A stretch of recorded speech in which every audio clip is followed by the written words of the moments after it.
Hello and welcome to DCP Live episode number 231. One. Whoa, There it whoa, is.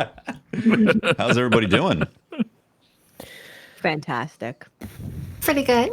Nice, nice. I'm bummed out. My caps lock key is broken on this keyboard, so I got to get a new keyboard. I Why is overused it, I think. How are you? Why are you hitting the caps lock so hard? Yeah, Yelling at people on the internet, I'm sure. Yeah. Pinky strength. I want people to know how emphatically I think that their shit is stupid. I think that got the point across pretty well.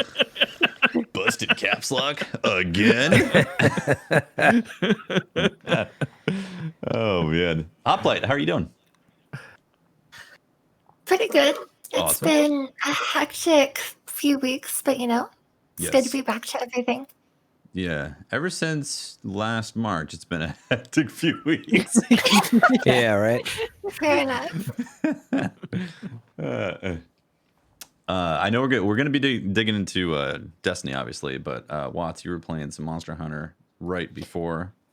Yes, I was. Yeah, what's your Yep. 3-word review in the first 4 hours? I don't know if I can do three words. It's just so good. Everything is so cute and amazing. You're way past and over when 3 you- words. Way past. When you order the little mochi balls and there's a whole song. Oh God. How about this?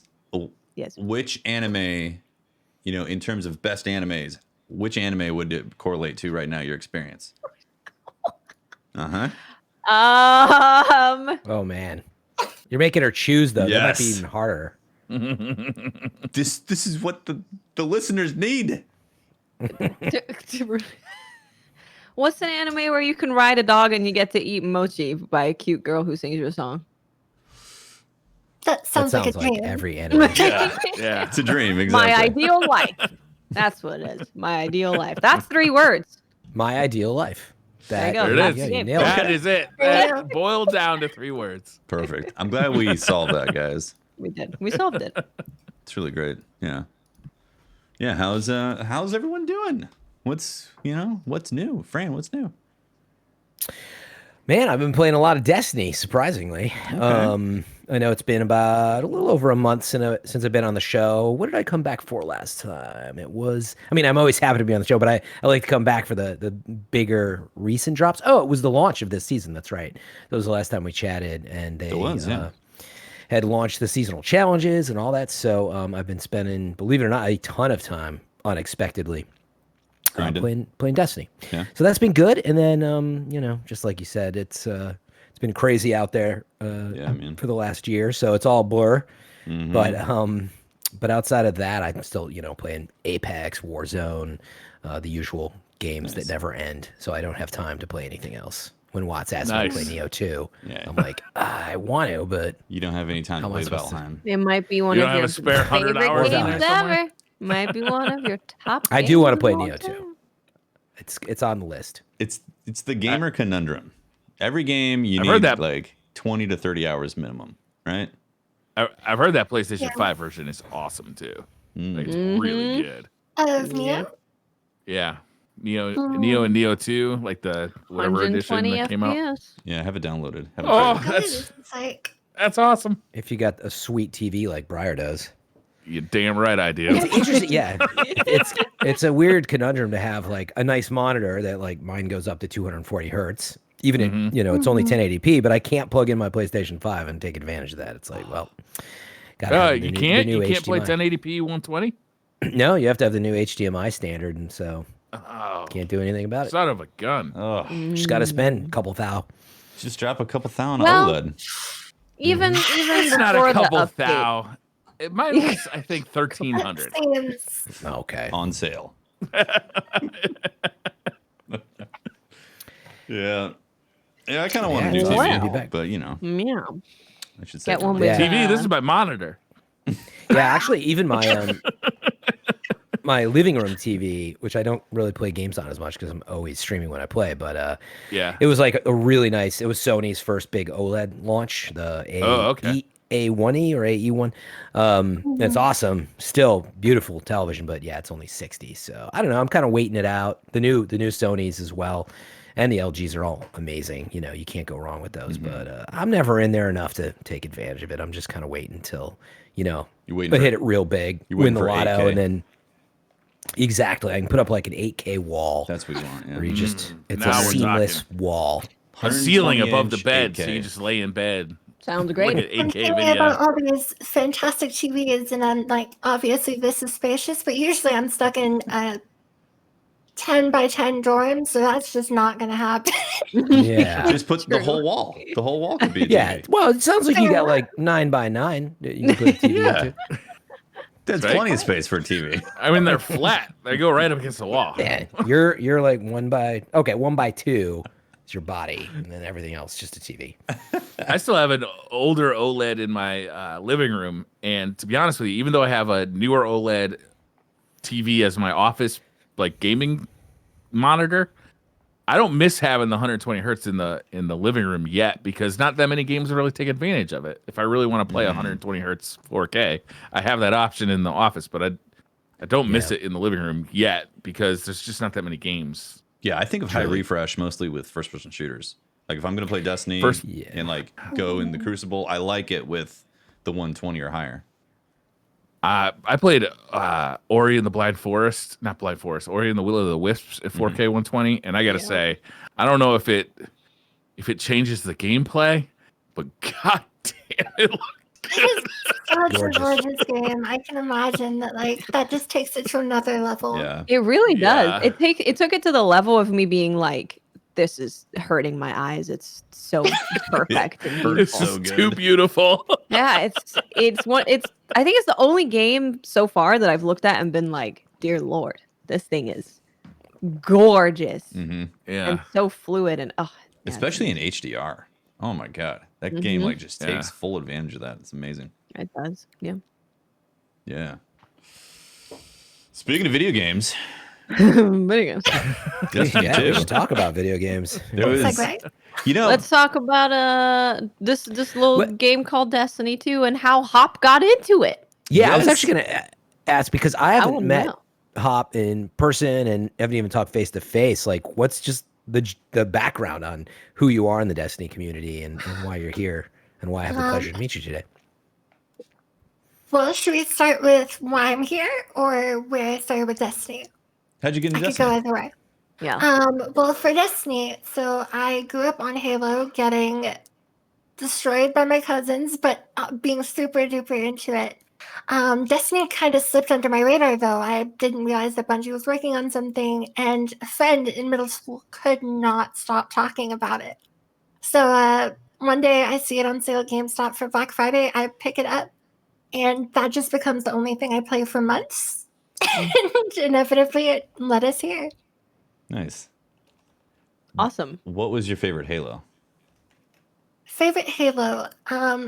So I'm a child relative to so Halo Whoa. 2 I didn't get to touch until no, in the sense that I'm young, y'all are not. So True. Halo 2 I didn't get to It's a touch fact. until MCC. Oh, okay. So probably I reached because of how much fun I had playing that with my family.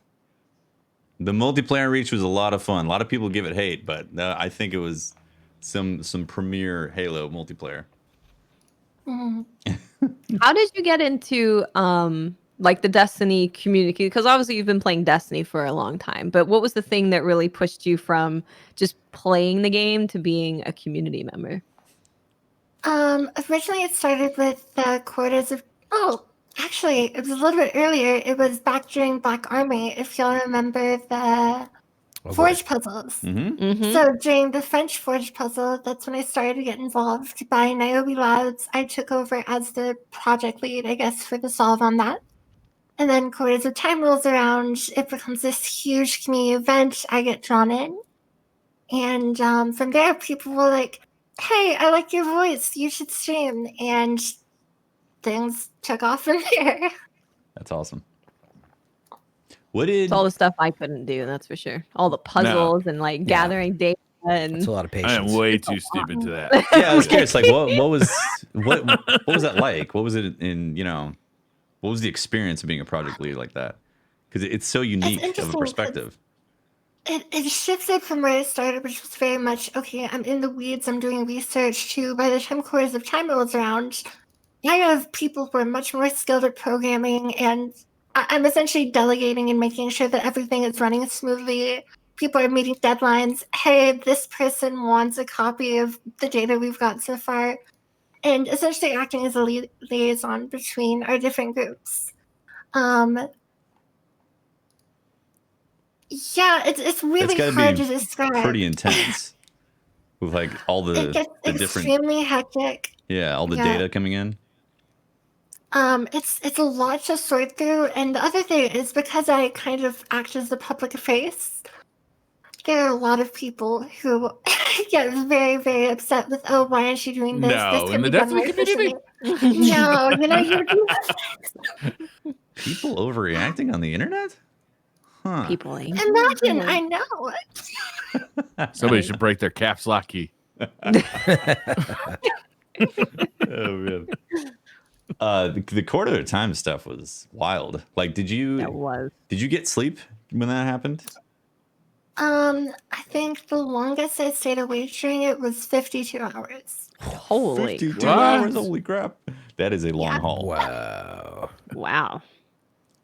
That's wild. That was Yeah, I'd be dead. It was an experience. I was total delirium by the by the end of those 52 hours. It wasn't like How long did you sleep for after that?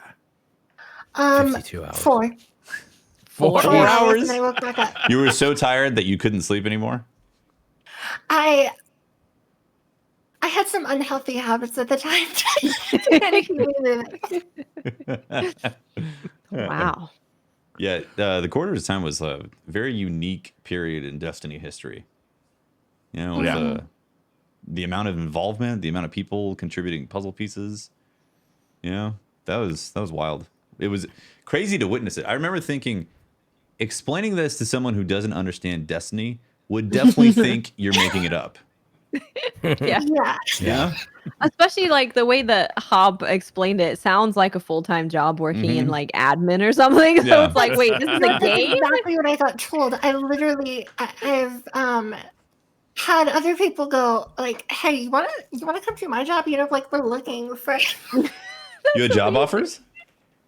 I did. Or mine are like, "Hey, I can give you a reference for this. You are." That's amazing. Oh my God. Wow. So that was nice. That would be the coolest way to get a job reference. True. Yeah. Yeah. Yeah. That's cool. Wow. Yeah, so obviously you play Destiny a lot, right? Mhm. What A good deal. are you a 3 character guardian, or do you focus on one? Originally, both in Destiny 1 and Destiny 2, I only played one character. So Destiny 1, it was all Titan. Destiny 2, to start, it was all Warlock. But one of the big things I like to do is create interesting builds that work in endgame content. And people don't just want to see Warlock. So for that reason, I started to branch out more, work on Hunter, work on Titan. Yeah. What's been your favorite, if you have one, your favorite build that you've made? When Traveler's Chosen came out, there was one I made to regenerate the super in 30 seconds or so, and I used that to go in solo collie. So that was super fun. That's pretty solid. There's also the one I used for Crucible, which is like Wings of Sacred Dawn, a grenade launcher, much to the ire of like, I think there are a lot of people who do trials carries who are not fond of me because Because of the grenade launchers? yeah, grenade launcher sitting up, floating in the air. You have to look up to make sure I'm not right there. Yeah. I could see it. Interesting. Yeah. Fran, Toxic. do you want to take this opportunity to maybe get some advice on your spreadsheet game? Seeing as No, Hob but is clearly, it's funny. I heard this came up on with Mercules as well. Yep. You were talking spreadsheets. we're gonna have a I was spreadsheet like, throwdown. I think. I am honored that like you guys, we think about the power per hour and the spreadsheets because I've done my job and you think of me that way. But my spreadsheets are like the simplest thing compared to what these people are doing. But you are like- using a spreadsheet. Yeah, Yeah. of course. So A couple formulas, to It's make the things easier. spirit of the spreadsheet. Yeah. Why But- make it complicated? Just do what you gotta do. Yeah, but meaning like truly, right? Like Hop is out here making huge spreadsheets with a ton of data, I think. And I'm just calculating my power. And that's about it. There's not much more to it than that. Not to Yeah. interject, but like there was it's just something funny that I'm not sure that I've ever had the chance to address is Google actually got mad at us and we had to start making different copies of the spreadsheet because Too many people are hitting it publicly. They thought we were trying to like Yeah. commit a DDoS. Yeah. Oh, I bet. Oh my gosh, they thought we were actually trying to hit them off. That's actually crazy. Yeah, I That's had thought wild. about that only lightly, but I'm like, how many people are hitting this? Like, it's just a public spreadsheet. It's not like a web server page, It's just a And public we had to spreadsheet. move it to a web server for that exact reason. Really? Wow. Interesting. They're like, yeah, we need The to put fact you that in the Google was cloud. like, "Are you trying to hit us offline?" are you okay? Also, it's Google. They have scalable, Right? on-demand Yeah. servers for crazy They were amounts of not traffic. That's crazy. And they're like, "Whoa, whoa, whoa, back it up! This is getting a little out of hand." To be fair, did they say you were breaking any rules, or they were just No, surprised? no, they weren't. Yeah, It was so- just like, hey, we can't give you editing access. You can't touch this document anymore. They made another Wow. copy. They said, yeah, you can't touch this one either. You're No. like, "You Wow. broke the Google machine." That's impressive, to be honest. That kind of sheds a different light on the day that a new patch or a new part of Destiny goes live, like a new expansion goes live, and we're all like bummed out because we can't log onto the servers. Yeah, we bitch and moan about like Bungie not handling servers. Meanwhile, I had to wait 15 minutes to log in. Yeah. Yeah, a lot of people still don't know that to this day, but like even as technology, carries on and gets better, like a single point of entry with a ton of people hitting it at once is still just that's why pre-order pages go down. Like, when I worked at IGN all those years, like back in the 2000s, like of course, like it sort of seemed expected, but I was actually even surprised that as you move to like clouds but it's you can't just have like 20,000 people at the same second hitting right? a link, and that's something for us to for the Google wizards to crack. That is so. Yeah. That's funny that you broke that though. That is hilarious. That's amazing. awesome, actually. That It that is you awesome. deserve like a special triumph. Just- That is Yeah. It should be a plaque. all You the broke Destiny Google. community. They are more engaged than any group of people I've ever seen. It's Yeah. true. Wait, what would if it was a triumph that came with a title? What would the title be for breaking Google servers? It could be like Hacksaw, Code breaker. Code Breaker. Ooh, Ooh, Code Breaker's a good one. Great. that's pretty solid. I like That's that. a nice Code title. Breaker. You deserve that title. Bungie should hook you up. That's wild. Yeah. How do you feel about hunters? Personally, Oh, it's gonna be personally. no, It's always personal. I can make as many jokes as I'd like to about hunters, but at the end of the day, they're the class that I keep coming back to for new builds because they're just so customizable and have so many different options for DPS. So I can't trash talk them as much as I want to deep within my soul. That's fair. That's good to hear. Fascinating That's a answer. good answer. We don't let our souls hold us back. We're gonna let things like soul and a conscience. Yeah. I'm happy We're that not that's even out sure in the Watts open. has either of those. I'm happy that's out in the open since this is such a pro warlock podcast. Yeah, Yeah. Right. Yeah. definitely. Should we talk I feel about like I know the history of this. warlocks are the best? What can I say? Should we talk about what happened this week in Destiny? Yeah. Speaking of enormous What happened this douchebags, Oh God, Briar, what now? Brian, do you Crow back in the news. do you He's back still in the news. feel? As a soft, comfy, True. nice boy. Wait, you hate Crow still? Is Yeah, that- I how thought it c- was like So it's still a. He killed Cade. That was The Crow awesome. There's a didn't. distinction. Uldren did. Sov Different killed people. Cade. The Been over Crow this. Whatever. is a newborn guardian. Sure. Brian, think about it this way. When you're reborn in another life, would you like people to hold it against you because you were Briar the Molotov maniac? I hope so. yeah. Like, you know Think what of he it- did as Briar? Jesus. That dude likes to burn stuff. Think of it this way: it was like when he was Uldren, he loved pineapple pizza, loved it. Yeah. Everybody knew that about Uldren, but he came out and they kind of they were testing if it's all big, ruse. And man, he hates pineapple pizza now. That's the kind of change we're talking here. How could you the hate Crow pineapple pizza? hates it. Yeah. That's how big of a monster hates personality pineapple change pizza? it is. God, I'm just demonstrating. I didn't say one was right or the wrong. It's sweet, it's salty. Just Take it reality. as you will. It is delicious. what I want after the show tonight. I'm gonna get pineapple pizza. Yeah. That's Yeah, always the delicious. most divisive of conversations is pineapple pizza. Briar, I'm assuming. Did you watch the cutscene that's happened this week? Yeah.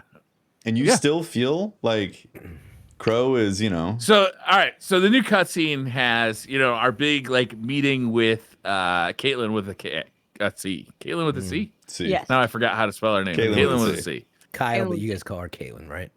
Right. Caitlin.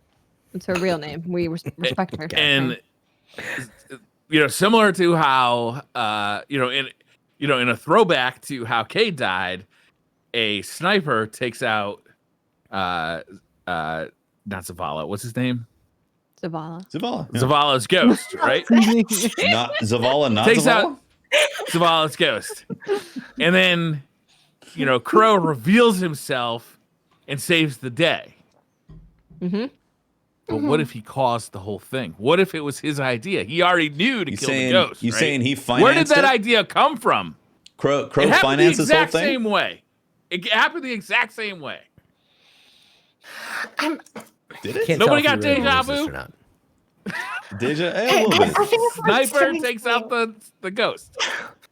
This new version of Crow is such a stark contrast because, all right, not to get too into the weeds, but we're kind of showing some war criminal tendencies this season. It's getting a little bit out there. Mhm. So I think having him be that empathy and source of heart, from a writing perspective, it would cheapen it so much to just yank it out and go, nope, he's double crossing us. Anything like that. Yeah, that's how I feel too. Same. Briar's version, though, would definitely be like a holy crap. Look at that twist. I can't believe this is going down right now. I definitely. Yeah, I don't think. Yeah, go for it, friend. I was just saying, I think Briar's just playing his part and he's sticking with this. Like, I have trouble believing anything like that would be the case at this point. It's a little I too hold grudges, nose. Fran. I mean, obviously, but yeah, I mean, to me, I understood it as the throwback to what happened, but Crow in that moment redeeming himself, and that was supposed to show you that that he's really So that he no- is good. It was supposed to There's show no you the opposite. similarity Briar. to the sniper taking out ghosts, right? No, there's totally the similarity. It's Yeah, similar. was I the think point, that's is to the show point, you it's that- mirroring. Yeah. In that Yeah. very moment, exactly, that he saved the day. He wasn't trying to take it away from them. There are bad guardians, right? We know that. There are bad Yeah. This is guardians. true. Yeah, warlocks. Crow is one of them. Yeah. I don't know though. I thought it was a pretty good cutscene. I thought it was a pretty It was good great. Yeah. quest. Man. To be honest with you, Maybe Briar's right. He's standing by that door down in the helm. Like, we don't know what's in there. Maybe he just opens it up and it's like dead bodies and ghosts, like all Right. like super creepy turn. When you didn't expect it. It could got a happen. bunch of Barbie dolls with the heads ripped off in there. Exactly. It's like his little his shrine. He's got like a spider puppet that he's playing with in there. Exactly. Maybe. Yeah. That story beat was awesome though. Mhm. Like going into the new strike, we got a new strike to talk about. Yep. And then after that, seeing the new cutscene and having it have the similarities with what happened to Cade, it was so good. It was such a good cutscene. The story this season overall is just really, really strong. Yeah. I'm loving it. Yeah, I mean, think there's it's the a lot of best build up. story we've had in a season. Absolutely. Right? I'd say so. Yeah. I would argue that it's almost stronger than Beyond Light in terms of I think Beyond Light had a lot of amazing themes, but this emotional arc is way stronger than kind of what I felt towards the characters in Beyond Light. Yeah, I I can think see it's Yeah, I that. mean, emotional I think- now. Wait till he betrays us. Yeah, I mean, well, something's on. coming, right? So, like For where sure. somehow we have to arrive at Witch Queen, and we're making a Mhm. peace treaty with like the leader of the Cabal, and so Yeah. that kind of Yeah. leaves us in a weird spot where it's like, well, now what, right? Like, yeah, I mean, what, they're making this treaty. The darkness is still out there, so a beat has to drop before, Well, the whole reason early is next year. for us, like Heidel wanted us, Caitlin with a C, wanted us to You got to it. join up because we're gonna have to join in order to defeat the Hive darkness and all that, And Oh, you think we're Yeah. gonna actually team up further? That would be dope. Yeah. That We would could be fi- amazing. Technically- Imagine. yeah, technically with that That'd be cutscene, surprising. we've struck an accord that says that there's a treaty or a peace treaty, and like that whole ceremony was to solidify that stuff, and obviously like next season is probably just going to continue the like who are these scions that are conspiring? Is it really the Crow that financed the job? Right. Did Crow make that happen, or I would have gotten away with it if it weren't for you damn kids. Yeah, it's a Scooby Doo. yeah, who are these scions? It's probably gonna be that beat, and then finally moving into the whole witch queen, and finally connecting up with the Cabal Empire. It makes me very excited to think that we could have some sort of like treaty alliance thing with the Cabal Empire, and then have more, I don't know, technology from the Cabal, even more. I mean, we already do have technology, but like more stuff available like that. Like from a story perspective, it'd be really fun if we teamed up with the Cabal and the Fallen for this fight. Yeah. It wouldn't surprise me if we saw something like that where it was, how the opening missions tend to be more bombastic. You put 12 Guardians in like a space. I would love to see it where we have Fallen allies, Cabal allies, and Guardians. Yeah. Now that they can handle more big-ass army. Who's the captain that hooked us up? We saved him. Mithrax? Yeah, Mithrax. Mithrax. Yeah, like Mithrax's homies and Caitlyn's homies. Yeah. That would be really cool to fight alongside characters. I want to see more of that. Would be and to have it be like aliens would be really cool because then it also shows you it would help drive home how big of a threat the Witch Queen will be, right? Because it's like it's so much of a threat that we're all like, okay, let's work together. So I think that'd be cool. Yeah, it's clearly some see that. Some Justice League type of stuff going on. Assembling. It's amazing how much the forces, story has Avengers. evolved since Destiny 1. Remember, like, Destiny 1 dropped, and it was Yeah. like the darkness, and there's a bunch of aliens, but they're all the darkness, and the darkness is kind of this ominous presence. You didn't really know what it was. It's really amazing how much they've really fleshed that out. Like, True. especially after like the release of Destiny 2, when they kind of were like, they wanted to drop a lot of the darkness subplot, but they really picked it up and ran with it in some cool ways. For sure, yeah. I mean, Destiny 1 was just, it was like the stranger, the traveler, the darkness, the fall. It's like all these kind of nondescript, just generalities. And now there's a lot more solid stuff that's in the story. It's been great. Man, Yeah. if they continue with this storytelling, I am mega excited for Destiny. If they can do something like this every season with the storytelling and making people genuinely look forward to logging in every week and seeing what the next thing is, it's gonna be great. I've been getting some of my family into Destiny, and one of the biggest things that I've been trying to push them to do is, hey, go check out the seasonal story. They're like, no, Destiny doesn't have story. We don't need to worry about this. And I'm like, trust me, go do it. Yeah. I will say, like, I'm excited about that too. I think like every week it'd be hard to get, drop after drop of good stuff. But this season has had some interesting stuff. Like, yeah, little pieces. But at the same time, it is it's a little spread out in the sense. Yeah, I do feel like responding to what you're saying, Hop. It's confusing. Like you don't even know where to hop in to get this story. Yeah. Like there's really, I mean, there is because there's the quest, but at the same time, I don't know that the game has that drawn. Like as a comparison, although it's not nearly the loot game and the game that is Destiny. Like Avengers is compartmentalized the single player campaign experience, and I think there's still, I don't know, some kind of happy medium because you're getting dialogue at the end of Battlegrounds, and you need to play the new Strike and listen to the dialogue, but you also need to finish that right to get the cutscene.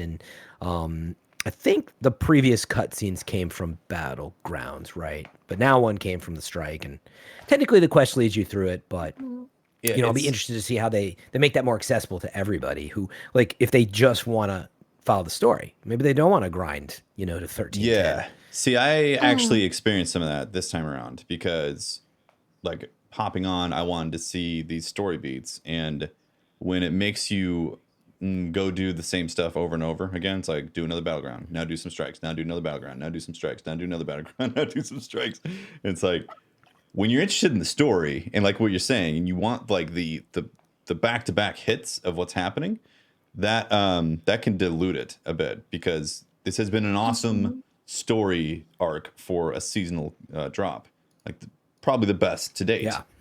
But it could be better, and it could be more accessible for people who are interested in the story and less interested in just having to run strikes and battlegrounds or whatever the seasonal activity is to see that stuff, Yeah. Yeah, wasn't it, Briar, didn't you say something before this season that you didn't want like the weekly drip, you wanted to like sort of do it all at once or something like that? The weekly drip, it gets on my nerves a little bit because I like to play, when I play a game, this is just me personally, when I play a game, I like to like really get immersed into it for a while, like it becomes my primary hobby while I'm playing that game. And I find that the weekly drip, like it keeps me entertained for a couple hours, if that. But then, like, I'm not at this point in my like Destiny life, I'm not super enthusiastic about running strikes. I'm not like enthusiastic about running Gambit. Like, I'm just kind of over it right now because it's all the same strikes, it's all the same Gambit maps, it's all the same Crucible maps, and I'm just kind of patiently waiting for new content. So the weekly drip just isn't really as exciting for me. I'd much rather. I like the old school DLC drops where you got like a 4 to 8 hour long story, and I thought that was really exciting. And then once that was over, you could do your grinding, you could play your strikes, you could play your Crucible, you do whatever. Yeah, that's what I was getting. I wasn't sure if it was just about the story. It sounds like it's a combination of the story and the the gameplay story itself. But you still want it compartmentalized a bit when and where it can be. Yeah. Yeah. It's not I want it compartmentalized. I just want, when I get a drop, when I get back into Destiny, I want a bigger drop. Like the seasons aren't that exciting to me because it's all this kind of drip fed content. So like day one of a new season is like an hour or two of content, right? Mm-hmm. Yeah. And like, I understand both sides of it. If you just want to do the grind in Destiny and have some story attached with it, then this is actually a fantastic model because you have something to look forward to every week. Yeah. And you're still going to be doing the grind anyways. So it's great for people in that mindset. I've found myself this season being way less interested in the grind and found it more of a nuisance to have to, like I said, do the strikes, do the battlegrounds, go check this off the list, go get that, in order to see the story beats that are really freaking cool. Like, I love the universe of Destiny and I love the story stuff that's happening, but I'm I'm less interested in the grind right now. And I 100% feel that. One of the things that I kind of talked about a lot heading into this season, the story and everything that's come along with it had kind of hit me out of nowhere. But I outlined for myself a very clear, hey, I'm going to go chase some of the new Gambit weapons. I'm going to chase some of the new Crucible weapons. And so my season I've barely touched the storyline. I've watched the cutscenes on YouTube and stuff. But I've mostly been saying, I'm going to pull together a few friends. We're going to sit in Gambit for 4 hours and we're going to try and get a damn hand cannon. So it's been like me, Cammy Cakes, and some of our other buds. And we just full send it for hours at a time. Yeah. And it's interesting. It's a very different pacing from what I've come to expect from the seasonal model, but it has like this Destiny 1 quality of like, how you would hop into Crucible matches and say, I'm going to play a bunch of these and try and get a good AS Luna, right? It's that entire feeling. And I think that while the seasonal model helps it feel like the world's a little bit less static, I'd love to see them continue in that direction where they're expanding the core activities and the core of the game as well. Yeah. Yeah, because right now there's a seasonal quest that happens or a weekly thing that gets refreshed, and it's go and do those core activities that haven't really had much changes to them. And I think that's the fatigue that a lot of Destiny players that aren't really deep in it right now are feeling. They're like, well, I've done that a lot, and now you're asking me to do more of it. Like the leveling system. if you're kind of sick of leveling, then it's like, ugh, I don't really want to level anymore. But if you're playing with buds, if you're in doing Gambit, like that's a different thing. It's like, I think it's equated to the same thing as if you're going to go and like jump in Warzone or something. Like you're playing a game mode and you're playing matches, or you're playing the Crucible and you're experiencing that with your friends, as opposed to playing the game and wanting to see the story beats. And it's an interesting problem that they got with that, because as they get better with the story beats and it gets more and more interesting, I think a lot of people are going to be like, yo, I want to see the story stuff and experience it, but I don't want to have to go and do all the grind at the same time. Yeah. Like, keep the grind to the grind, allow the story to unfold naturally. Yeah. I mean, I think it's an interesting balance they have to strike, because it is about the seasonal model of like, we want to, give players something to do every week. That seems to be the focus, right? If you were just to remove all the other sort of pieces, it's like, it literally seems like just trying to get you to come back every week and have something to do. Yeah, and so we're feels that stretching way. it out. And when you play something like Beyond Light, which is a major expansion, they do pack in a little closer to what Briar said. I think I finished it, right? We all did. It took me 7 hours, right? We can talk about it like that. So I think that seasonal model is a little different. And one thing though, I will say that I liked them doing, and I would love to see this expand to maybe not even only be every season, but I think it was the beginning of the season did the recap video. Was it this season, right? It had the opening like recap. I was like, perfect. That is super beneficial. As much as I play, and part of it is because I'm streaming and looking over at a different screen half the time, half understanding the story. But I was like, oh, this is a sweet recap. I totally kind of get where we're at, what's about to happen, hopefully. And, the more of that, I think the better. It makes it more accessible for people who do just kind of jump in. And I was thinking maybe there's an extension to that, to sort of like, I don't know, when the season's over or whatever, but you could just like watch the cutscenes as part of the challenge pass, or I don't know, but That'd be cool. It'd be cool to be able to do it somewhere other than just YouTube, which of course I think you can probably do it there as well. Sure. Yeah. Speaking Bible of hook, yeah. story stuff, what did you guys think of the strike? Right. Interesting. Right. I thought it was cool. She breathes. Man, Spit out your the boss room, when you see the boss come in and it's like a wrestling show where all the fire comes out. And then, like, the heavy metal comes in. It's so the good. music is phenomenal. Yeah, that was The cool. music was amazing Cabal at metal, the I end. think they described it. Yes. Cabal metal, It, Destiny 2 always has awesome music. it gave me Halo amazing. vibes. A little bit of the, the guitar on top of the epic music, I felt, which has like always been a Loner part of Mix. Destiny. But yeah, it felt a little closer to like da da da da da da da da. Like it was closer to. I liked it. Yeah, I'm not yeah. saying I want that all the time, but that Yeah. got me pretty excited. A little sentimental for definitely. the Halo days, right? Yeah, it's cool. Um, I like the pacing also. I felt like, there's this thing where if you make a strike really long, it's exciting for the first time to go through it. But then it very quickly becomes, what's the Dreaming City strike? Corrupted. Yeah, the Corrupted. It takes way too long to go through the Corrupted. Beautiful strike. Like, they did an amazing job on the Corrupted, but way too long to sit through it, And I think they struck a nice balance between giving enough interesting things to do and having a fun Cabal romp in there. I think it's cool going through the tank. Or the land tank. Or whatever Yeah, it's a really cool strike. It's not super long. It's on the shorter side, but I think with what they've packed in there is really enjoyable. And I think because of its length, like you said, Tefty, I think it's going to end up being one of the more enjoyable strikes that, you know, you see it come up in a playlist and you're like, ooh, it's this one. Yeah, which is great because that's ultimately how we're going to be experiencing the strike for the rest of time. Yeah.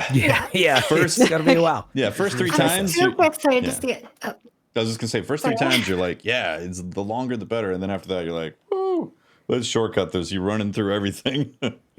yeah. I'm really excited to see it in Grandmaster. Yeah, Just with all the different Cabal champions with the new mechanics with the boss. I think that's going to make it That very last room interesting. is gonna be rough. I was It's thinking like that wide open except for those little shield barriers. between the 2 tanks and the last room, I feel like a Grandmaster on that is gonna be a ball buster. Yeah. I was gonna say my overview of the strike. Obviously, super happy we got a new strike, and yeah, I agree. On the pacing side, I was like, yeah, it's good that it doesn't take forever, and I was pretty happy with it. I like the visual design. Yeah, as you dive like into sort of you could feel that you're kind of inside a big tank. Yeah. And getting down and seeing those treads like speeding through with the rubble. That was a really cool moment. I was like, oh, this is neat. I kind of want to jump on there, you know. Yeah. And you can very briefly if you're careful. But so yeah, I like the feeling of it. Number one favorite thing to do in the strike, by the way, and you can do this with your friends. You can do it when you matchmake. Hop in that interceptor. And I did this by accident too. A big fan of the show, Chibi Kim, by the way. Shout out, big member of the community. I was playing with Chibi Kim and some other people, and I accidentally sped up the interceptor, and it caught like on the edge of the tooth, you know, and it launched her into like a shield barrier, like splat. So that cracked me Amazing. up. So then, of course, I got back into the interceptor and started to try to do that to people. But you can do that to people, of course, that you're just randomly playing with. So usually I just let them kind of take that area of the strike, and I will just try to run them over. I do apologize after. I'm like, wow, sorry, you know, just in case they're like mad about it, but it's a lot of fun. What I did want to say though about the strike, critiquing it, got to the end, especially after that cutscene, it sort of felt, I don't know, between playing Battlegrounds and the cutscene, it felt a little like, I didn't feel it wasn't momentous for me, I would say. I don't know why. I like the music. That was like everything almost. And the sort of fireball grenade launcher thing or whatever was cool. Yeah. But I think because we've been using this dome mechanic from, you know, the Cabal for so long, and then it's a big part of Battlegrounds, that when the boss busts that out, I was sort of like, oh, okay. And I would say that about the whole strike. It's cool to see a new design, but we're just mechanically at a point where we gotta, you know, and I understand it. It must be very difficult to design different mechanics, right? Like we're carrying another ball and putting it in the hole, and we're getting to the shield dome, and we're taking down the shield dome, and it's fun to do, but we've done it so much, like you were saying, and I'm waiting for that strike where I don't know what it is, but, you know, I pick up a spear, you know, and I go run and do something with it, or I joked about maybe you could spawn platforms for your teammates, or again, all this stuff's probably complicated to do, but that's the strike I want to see launch. And so, you know, boss mechanics too, I sort of felt like, oh, you're just going to shoot it a lot, and then I'm going to take the dome down, right? And I thought I could have used a bit more mechanics to it. It almost felt to me like it'd been there for a while, and then they used that dome for Battlegrounds. Not that it hadn't, you know what I mean? It almost felt like they had to make this decision. They're like, yeah, we're just going to use it for Battlegrounds because Battlegrounds need something too. But I do really like the strike. I could see that. I get what you mean. My perspective on those sorts of mechanics is that strikes are largely, you know, they're meant to be accessible to everyone, and you can kind of hop in with someone who's newer to the game, and they'll be able to get through it without too much thought. I think new mechanics are fantastic, and at the same time, I see how that could potentially harm approachability. So I love the idea that for raids or dungeons, but for strikes, I'm actually okay with sacrificing.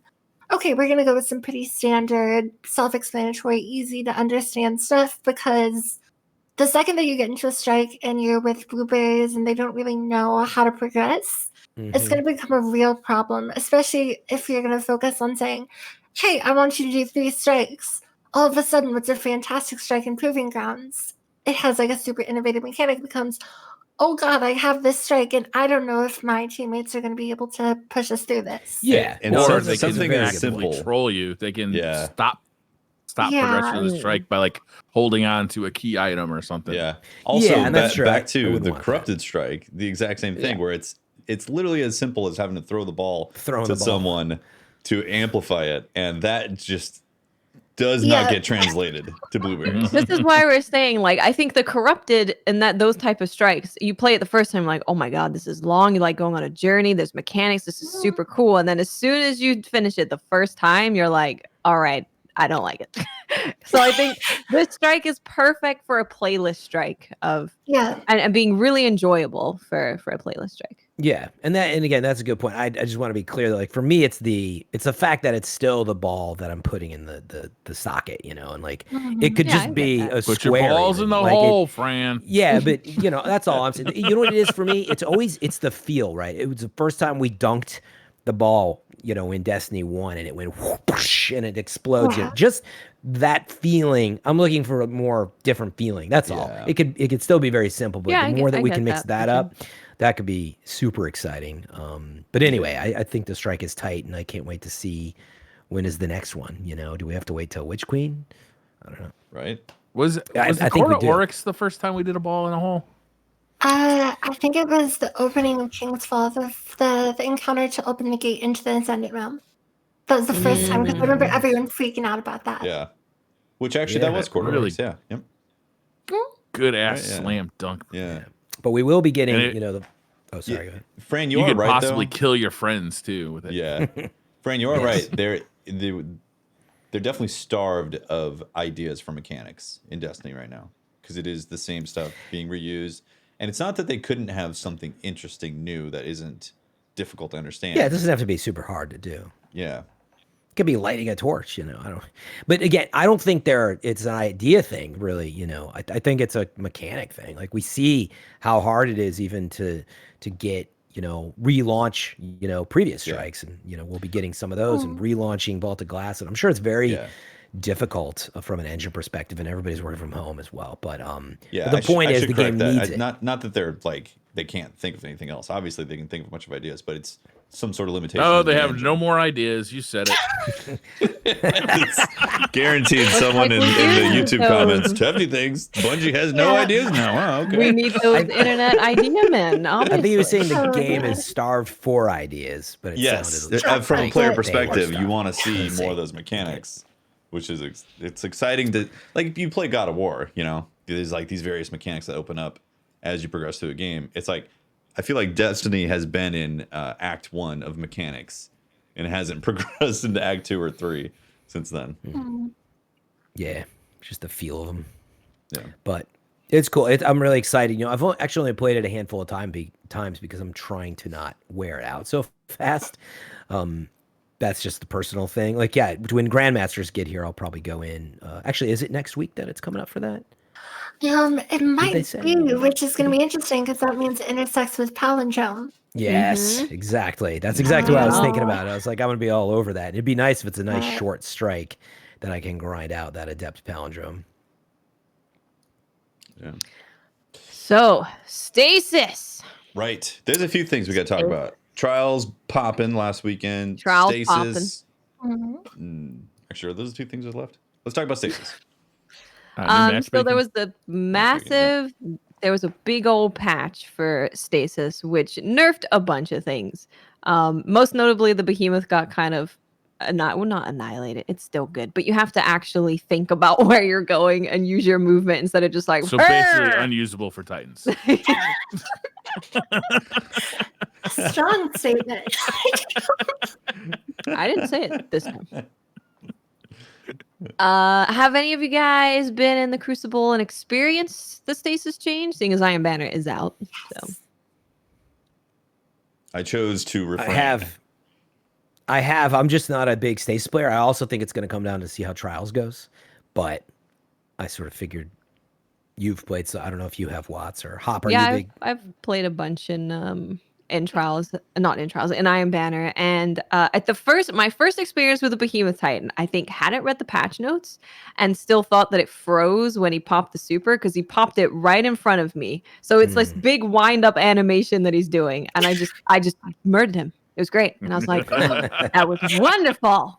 And I've seen behemoths getting like, primary down. If they're just running around doing whatever the hell they want to do, like they're actually dying. Whereas before, without a coordinated team effort, you wouldn't see behemoths really go down at all because their mobility and their damage resistance and how long the super lasts just allowed them to kind of do whatever they wanted. With the shurikens, so you can't do the double shuriken and freeze people now. You have to do something on top of that. So I think that works really well because it now makes more sense that there's an accuracy debuff when you're slowed. Because now instead of throwing the shurikens, relying on the freeze and then getting the kill, you can throw a shuriken and then use your gun to kill them to win the gunfight. So it feels much more balanced with being a complement to your guns instead of it being abilities first. So that it feels much more in line with you use your guns and your abilities will help you use your guns instead of being the complete opposite. So overall, I think they did a really good job. Like things still feel strong and usable and good, but you can outplay things much easier. And it actually feels like you can fight against Stasis instead of just being like, guess I'm dead. Nice. the eternal struggle of balancing this stuff, right? It's like you want new players to come in and sometimes feel like they got a win button, so they get to win one every once in a while, right? But you also want, like at a higher level, like there to be actually some interplay between the classes and between, the super and like a non-super player. It's a tough balancing act that they have to walk with PvP. Definitely. Yeah, it does represent the most changes I think that we've seen visibly, though, where they've split the tuning right from PvE, and that's what makes this such an interesting time. Yeah, that it's not like Withering Horde. The Shurikens got nerfed as well in PvE. So that for me, of course, was one of the biggest things that I was excited about. It's just that they can mess around a bit more with the Crucible, it looks like, without affecting a ton of PvE. That's low key the big news of that patch, right? Is that they actually split the differences between PvE and PvP for pretty much the first time. Like after saying they'd never do it for 6 years. They've done some like minor stuff with certain weapons, but never in sort of this amount of things. So it seems to me that some of the engine changes or server changes, whatever, maybe they worked on, maybe all stripping out all this stuff. Maybe now we're finally seeing but like things actually feel different now between PvP and PvE. Like the Titan Super actually does different things now. It is, yeah. Thank God for that. I know one of the changes that wasn't catching, well, I mean, it's caught a lot of attention among PvP players, but oh my god, the fact that desk fields do not pull as hard as they once did. And high-level PvP, especially trials where you only have one knife, they were a scourge. In general, so I was still dealing with my own health stuff when they said, hey, this is what we're doing in the TWAB.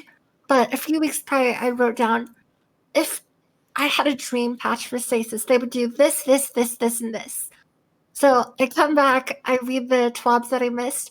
I was overjoyed because they hit almost every single point except for, I think, accuracy reduction and slow. Yeah. Which I think could still get turned back a little bit. Can definitely be tuned, yeah. One of the interesting observations I made is, so I was sitting in a call with Cam last night and we were talking about, and he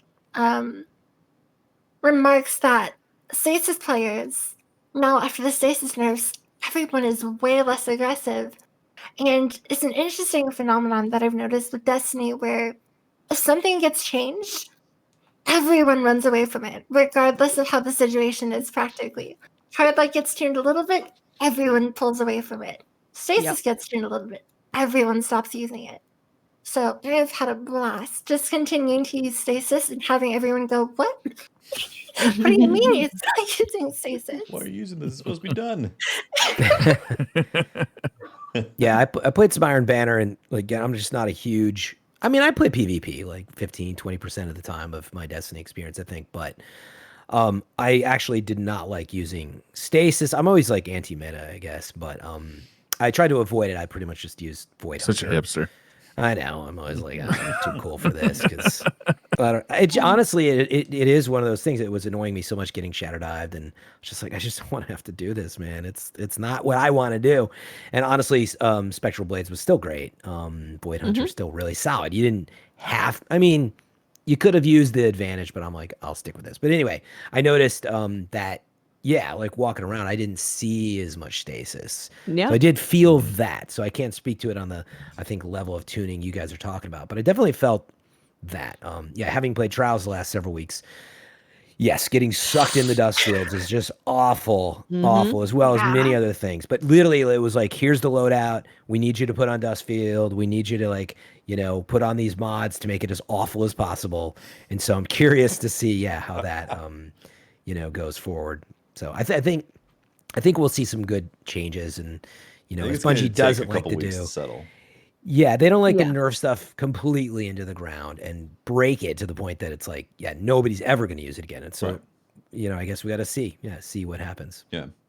So Trials had one of the most successful weekends this last week. Wasn't it the highest population of any D2 Trials of Osiris? It was 400 and something thousand versus 300, low 300s. The first week of Trials was the second most. Yeah, but this was for the emblem trading, you mean? No, this was for the Igneous Hammer. Was like the first one. So Oh, the this was second after was they the first week of trials. Wait. So the one that they fixed it for after they disable it was higher than when it was broken the week before?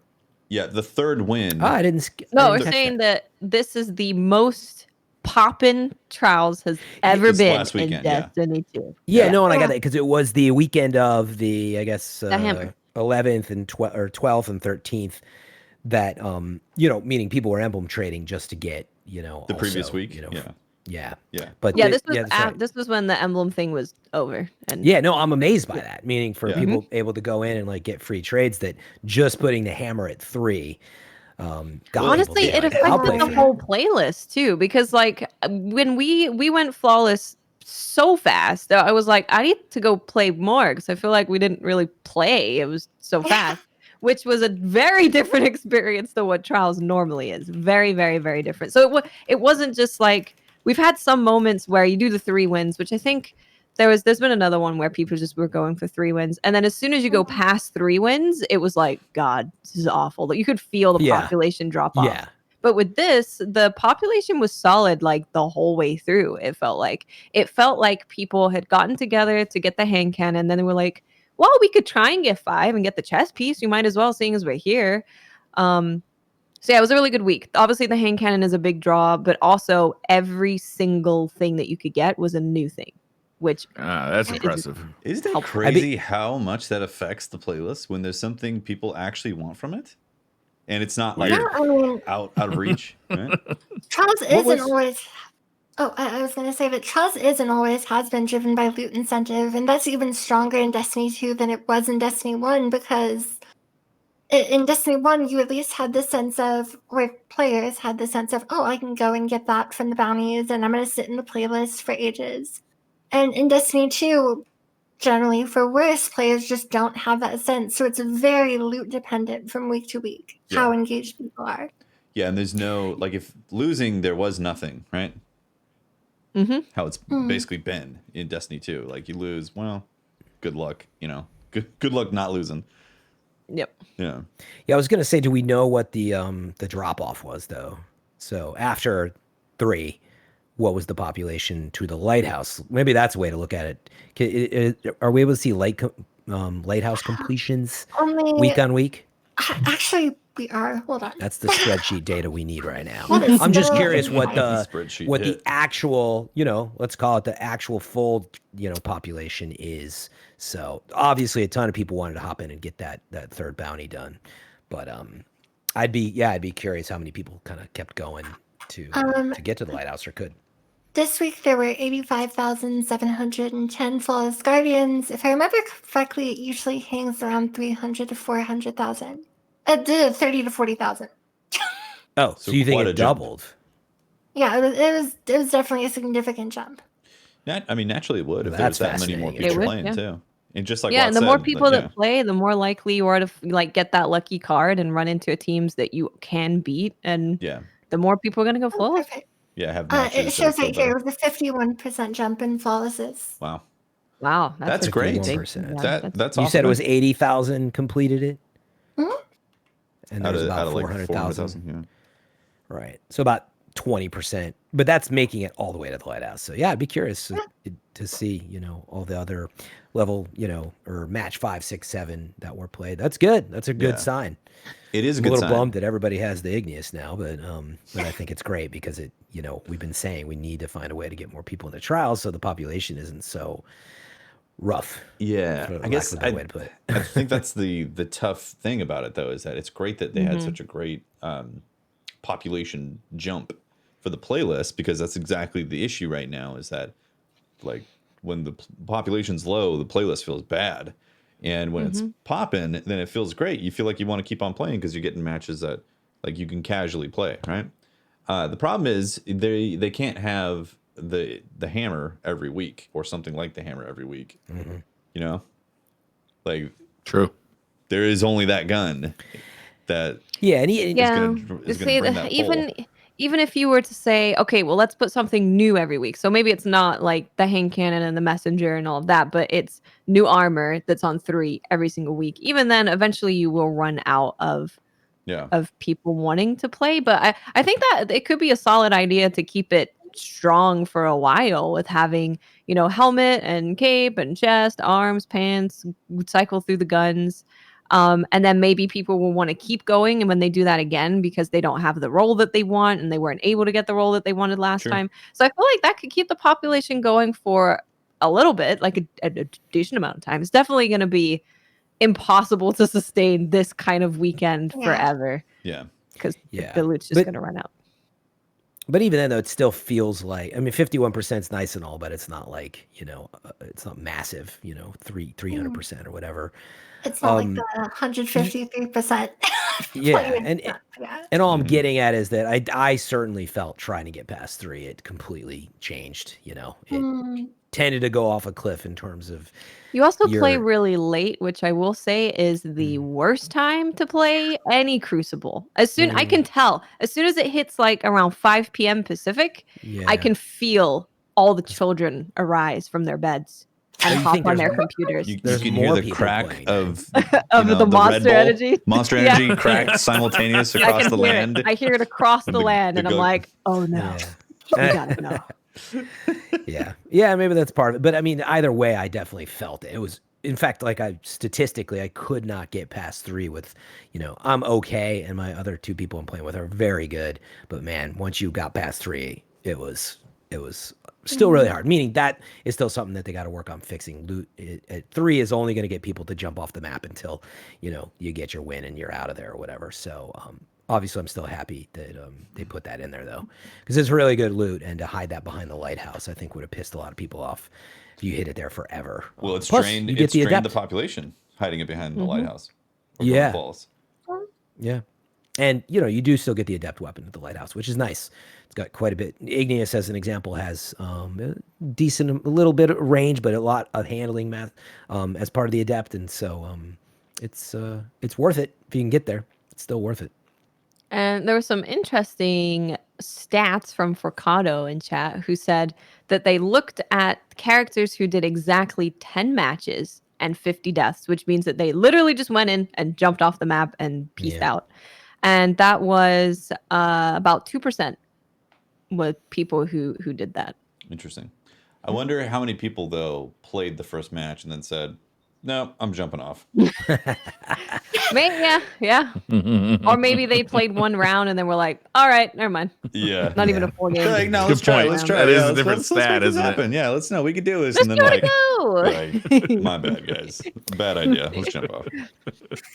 Well, at least Bungie, what was it, the last TWAB or couple back? They have addressed, they've said, look, we know, we've got to change. Didn't they say that about Trials? I'm not imagining this, right? They said they know that they've got to work on it, and it seems like they've got ideas. We just don't know what that is yet, but it'll be nice when that time comes around. Yeah. Yes. For sure. Mm-hmm. Speaking of Crucible, they also announced today in the TWAB that they're trying out a new matchmaking system in June. Oh no, wait. Crucible. In the Crucible. They're trying it in Crucible. I was reading it. So what they're going to do is they're deploying a system, a lobby balancer, to balance teams with a modified algorithm which can be compared to schoolyard pick or snake draft. This will attempt to place the best player on team 1, second best player on team 2, third player on team 2, and so on, right? So theoretically, they're kind of like, it's kind of like, I think schoolyard pick is actually a really good name for it, because it is, yeah. Like when you're the captain of your dodgeball team in a schoolyard, is you automatically pick the best player, the other captain picks the second best player, and so on, and theoretically you come out with a fairly even match. I wonder if an algorithm can do the same thing using whatever Destiny's equivalent of an ELO is. Mm-hmm. It should be interesting. It's live now. It only works right when obviously you're all loading in, not as teams, right? Because if you're already on a team together, they can't on stack, right? So, And this isn't doing it like when they're finding people. They're not it's not like a matchmaking thing where they're finding these people and putting them on the team. It's like they're grabbing random people because obviously skill-based matchmaking isn't in there, and then they're balancing those people based on their skill level. Yeah, that's what exactly. I was going to say that's a very important distinction and kind of tough to remember at times that they are just scooping some people and then sorting them later in the match. Yeah, it's important to put. It is still connection based matchmaking is the priority, right? But like Watts was saying, then once that's sorted and you have a bunch of people, they could literally be all these people are terrible and these people are amazing, or whatever, and they're just trying to mix them up in a way that hopefully balances out into the best of the ability. There's always going to be outliers too. Like if Watts gets match made with you, she's still going to eat your soul. Yeah, exactly. Debatable. Yeah, I mean, if you have 9, whatever, you have 9 players that are rip open a flake and shove it into your soul and suck all the life out of it. Absorb it. How do you guys feel about them adjusting matchmaking? I haven't tried it yet because Monster Hunter. So I was going to. I was gonna try it, and then I got a little email that was like, "Hey, you want to just play it now?" And I was like, "Yes, yeah." Do you want to? Do you want to do that?" I haven't tried it. It's good they're testing it. Yeah. It's better than not testing new things to fix this problem. I think that lobby balancing has been something that has been talked about a whole bunch. The current system has been not working for a lot of people. It's been 50-50 for me. I personally haven't had too much of a problem with it, but I know it's something that people complained about, so I'm glad that they're trying to address it. I mean, nothing bad there. Yeah, these things, you can never really tell what these things are going to be like until you actually get in there and play with it for a pretty good amount of time, too. Because, true, yeah. A day's worth of Crucible games probably isn't going to give you the full read of how this thing is working, right? Exactly, yeah. Because I can just from day to day, I can play Crucible and I'm like, oh my god, it's so much fun. And then the next day I'm like, oh no, this is terrible. And nothing's changed in the matchmaking. So you definitely need a solid amount of time to have an actual opinion on it. Yeah. Yeah. It is nice to know that they're working on it, though. Yeah, absolutely. As long as they don't break something. And then be like, what? We didn't break anything. Don't break my heart. It's like, busted. oh, yeah, we did. I'll never forget. I think that's the maddest I've ever seen the Destiny community. Oh, yeah. Is when they broke matchmaking and then went on vacation. Yeah. That was a Destiny 1, right? They said nothing was wrong. Yeah, and then it just was a bad sequence of events, right? It was nobody's fault, really, but it was like one person said that nothing had changed and it was the exact same. So what are you guys complaining about? And then another developer was like, well, actually, we did change how the matchmaking works. Yeah, but it happened like during the break over the holidays. So it's like nothing's going to happen until we all get back. And then we got to start working on it. It's not like we're just going to get back to the office, flip the easy button. Yeah. I don't think I've ever seen the Destiny community as mad as I did at that time. It was ridiculous. That's saying something too. Yeah. Yeah. Is there anything else we got to talk about? You can get yourself a cool new emblem for International Women's Day. Nice. Oh yeah, it's a good emblem too. It's a very good emblem. I'm not rep biased that at all. But yeah, you can get that. They're still available, so you can totally buy it if you want to get it. They're still available. It's very pretty. It's very, very pretty. The emblem is great, and that the actual pin itself is beautiful. I love the colors for it. It's like it's like Easter pastels. Big fan. Nice. Yeah, it's really nice. Cool. Briar, we got anything you want to ask us? Is it time for questions, I Briar? had nothing. What? Already? Briar, every time I can I got a see question it for on you, Briar. Briar's face as the time goes on. He's just like, I need to ask. Are you ready for Twitter questions? I have to do it. But I can't That's do good it. though. Yeah, Briar, the running real the show. question is, Possibly are there the any time, Twitter yeah. questions this week? Did we Are get there any? Twitter questions? Jeez, I didn't even bother looking. I'm gonna go to the bathroom while he figures it out. Yeah, He's we got making Twitter the questions. Twitter questions face. Exactly. It's the I want to talk about butts. Look at that close up on Friend's mic. Yeah, that's nice. Oh, that is That's good. That's a nice font. Look at That's the an bouquet, album cover. right? Yeah. Man, Okay, my bad. I always call it Boca. check out the. I think you can say it either way. I think they're both technically correct. Yeah. Try Hard Tristan says, Hop uses a lot of Crucible builds and weapon archetypes. What is your favorite build that you've created? I think Watts kind of asked this Crucible. question, but I don't know if she asked specifically about Crucible. For Crucible, this is hard. I've tried to mess around with a lot of stuff. I guess like on a very basic level. But an obvious one is something that a lot of people don't know about is that the exotic helmet Eye of Another World obviously grants a buff to your abilities. But it is 40% on Stasis versus 30% on light subclasses. So if you run Eye of Another World with Shadebinder, then you run it with Charge with Light mods that, for example, if you hit a melee, gives back half of your melee. Or the grenade mod, where you're destroying your own grenades with a grenade, your like glaciers with a grenade launcher, and you get your grenade back. And it just becomes utter mayhem. You literally start playing mayhem inside of normal Crucible. Wow. That's wild. Damn. Don't start doing that.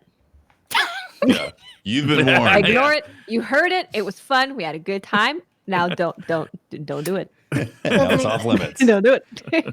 We're locking up the liquor cabinet. Ascendant Nomad says, Unreal artwork by Ash. Damn. Yes. So good. Yes. Yeah. I was like, it's so It's so shiny and good. pretty. It's really, really good. I Ash screamed is for the a good best. 15 minutes after I saw it. Childish Gambito says, who would win in a fight, Crow or Uldren? Also, after this week's cutscene, has Briar Rabbit had any kind of change in regards to Crow? No. Keep up As the we great work. discovered. Much love to y'all. Crow or Uldren, they're both the same person. It's like Double Impact starring Jean-Claude Van Damme. Who's going to win? They're both the same person. I think Crow would win. I mean, Uldren was just a normal Awoken. Crow's got light. True. I feel like that's definitely That's a good just- point. Crow takes it. Yeah. You Yeah, made a good Crow point definitely there. wins. I have That's to a change my high answer. IQ answer. I agree. Yeah. Justin White says, do you think Trials could support a separate playlist almost identical to Rumble and base wins off the top 3 Guardians at the end of the match? No way. No. I think segmenting an already fragmented population of player base that is trying to go to Trials, drive that down even more, see what you get from it, because I guarantee you those matches are not going to get fun, especially the further you get in, if you were to do that. Mm-hmm. Timothy Raps fan page says, what if Gambit was turned into a giant battle royale? Kill PvE enemies for moats, turn them in for gun upgrades, grenades, etc. Find fixed roll guns on the ground, kill high value targets for exotics, huge patrol zones. I want a bunch of BR so bad. Thoughts? So this So, is not Timothy. so much Gambit anymore. Yeah, not quite Gambit this now. is just a battle royale. It sounds awesome though. Do you I want would the play real it. answer? I got A Bungie made battle royale would be pretty nuts. If they had Yeah. if they were able to make a really good map, because I can't even imagine how difficult it is to make a BR map, because it's a huge map and you have to create it in a way that's not frustrating, right? You have to try and make a way to minimize people third partying. You have to find a way to bring action to certain places and control the flow of the match. I can't even imagine, but Right. the guns would feel great. Yeah. Definitely. Like, Yeah. A was gonna say Destiny the- battle Oh my royale God. would be incredible. Like The sentiment it would is be there. amazing. But PvE it's a whole nother game. VP could be an interesting way to approach that for sure. That said, y'all know that mode from Destiny 1 Combined Arms where there was a big map and you had vehicles and Yeah. everything? Yeah. Mhm. I Yeah. could totally do that. I could totally see them taking a Combined Arms style map, blowing it up a little bit, and then turning it into a BR. Like, that'd be it. I miss Um, Combined Arms. I don't understand why it got abandoned. I really liked it. I thought it was fun. It wasn't like what I wanted to play every time I played Crucible, but sometimes it was just fun to fuck around with a tank. I don't was know. just- I It don't had- think it there had are the- turrets anymore. It had the essence of big team battle from Halo. Mhm. Yeah. You know? Yeah. It wasn't more players, but the maps were bigger and there was vehicles, so Yeah. it felt like that. Yeah, it felt like because it messed up the pace when you matched into it. It felt like you needed another 4 of those types of matches so you could play a separate mode, So maybe Yeah. yeah. Remember maybe when we something got there. custom games in Destiny 1 and you can make Trials of Osiris in those maps? That's You basically do elimination in those Oh, huge yeah. ass maps with tanks and shit. It was fun as hell. With like That was 8 pretty players killer. per team. That's right, because you could Or send having through. like I never did rift that. on them as well. Yeah. Yeah. I Yeah. remember everybody being Nova Bomb and like picking a spot on the maps and then chucking Nova Bombs. And if you got hit by Nova Bomb, then you could, or if you, wait, what was it? You tried to hit someone. It's like playing Battleship. Oh I yeah. can't quite remember the Yeah, mechanic. They I would do just remember stand that. Still. Yeah, you'd have to stay still if you got hit by the Nova Bomb. Like, I guess you could. I can't Yeah. remember, but it was fun chucking Nova Bombs across the map. I mean, the map was, I think, Crossroads, right, with the giant man cannon in the middle. Yeah, that Yeah. makes sense. Sparty for you says Grandmasters already have contests built in, but you built in to put you well under level. So since that built-in difficulty is already there, should the light level requirement be lowered to something like 1310 so that more people can participate? Yeah, I've been having this conversation a lot because this is my first season that I've got into Grandmasters, because it's such a grind. And the pinnacle, grind getting to 1310. Thankfully, there's a lot more pinnacles on the map, and XP is condensed into the season pass. That all things came together. That yes, I think more people are getting in. But to answer the question, yeah, it feels. I don't know. Let me put it this way. I've always wanted to play it. I can't see myself playing it every season if I have to play 50 or 60 hours just to get into it. For me, it actually, to be fair, if we only have to do the pinnacle grind, I actually know down to the number. It was about 45 hours just to get from 1300 to 1310 for me. But that was still, you had to do Gambit, and I had to get into the raids. And so it's a lot of time, 40 or 50 hours just to play Grandmasters. I think that I always boil it down to hours. How many hours do people have to play? It's less about the level. So yeah, I don't know. To answer it, I feel like it's a lot of hours and we need more things to do in Destiny. So why keep it for purely the elite hardcore grinders, Literally one of my biggest issues in all of Destiny. Like, I'm not even joking. I have gone on this rant multiple times a week for like the past few weeks or streams. It just doesn't make sense. If you want it to be this aspirational high level content, let us go into 1310. Let us take on the hardest thing of the game, under leveled, and do cool stuff like that. Because I guarantee you people can complete it at that level. There's literally no reason to gate it other than extending the power grind. Yeah. Yeah. Power grind, which, mind you, Well, yeah, it's there as we need a reason to grind through the XP to get power and to get all our pinnacles. And like this is supposed to be one of the rewards. You can also now get adept weapons in there. And you can get a lot of other stuff like Ascendant shards. And so the rewards there for those who want to do it. But yeah, I agree that it's like there's this gap but I don't have that amount of time. I only have, say, 5 hours. Let's say you just have 5 hours a week to play Destiny. That's where people really, I identify that as you really like the game. 5 hours is quite a bit. But you got a family, you got a job. And so you end up in this season, it would have put you at about 25 hours. You can't get in. So again, that's how what's the number that feels fair that you work towards? And I'd probably go somewhere around there. Yeah, I think playing something for 20, 30 hours is a little more fair. It's because the leveling system is fundamentally flawed right now for the type of content that's being given in the game. Yeah. my question is, I understand, like, it's a looter, you need leveling. What purpose does leveling serve in Destiny that difficulty doesn't? Like, this is a conversation I've had a bunch with a bunch of other creators and a bunch of other players about why do we have leveling in its current state other than it being a genre staple? Like, I don't think that there's... Because what are you going to... Actually, I'm very curious. What would you do this season to incentivize yourself to play as much as you have? Like, would you still do everything you've done, or would you actually play half the amount of time? So something interesting with... either way, it's okay, right? I think the grind is the power grind particularly is the least fulfilling part of it. I think that, as a matter of fact, one of the things I did was for things like the Legend Lost sectors and stuff, because there's no gate, I went and I played it at 1260. I started doing Nightfalls at 1260 because I just said, I don't want a power grind. I have zero interest in doing it. So I just skipped it until now Grandmasters come out and I have to. Yeah. With Presage, for example, or Presage, a friend calls it Presage. I do too. I can't stop saying it. Sounds so much fancier though. So there is the modifiers there make it so that it is actually somewhat engaging, somewhat difficult, despite the power not being that high. I think that modifiers are a better way to adjust and tamper with difficulty than power is. Completely agree. Power right now is just a number that you're either going to do delta damage or not, and that's not satisfying. Like, one of the awesome things of getting higher in leveling, like in Diablo or something, is seeing those numbers go up and seeing you just rip through enemies faster because of your stats going up. Destiny doesn't have that. It's all balanced out to, like, you know, if you are heavily over leveled in something in the playing field, you get like balanced out to it. So you can't just. And it's never been engaging unless it's like really quick. The engaging part of the grind has always been the loot. Yeah. Like that's where the strength lies. And I think the more that they play into that with like strikes that play a specific loot.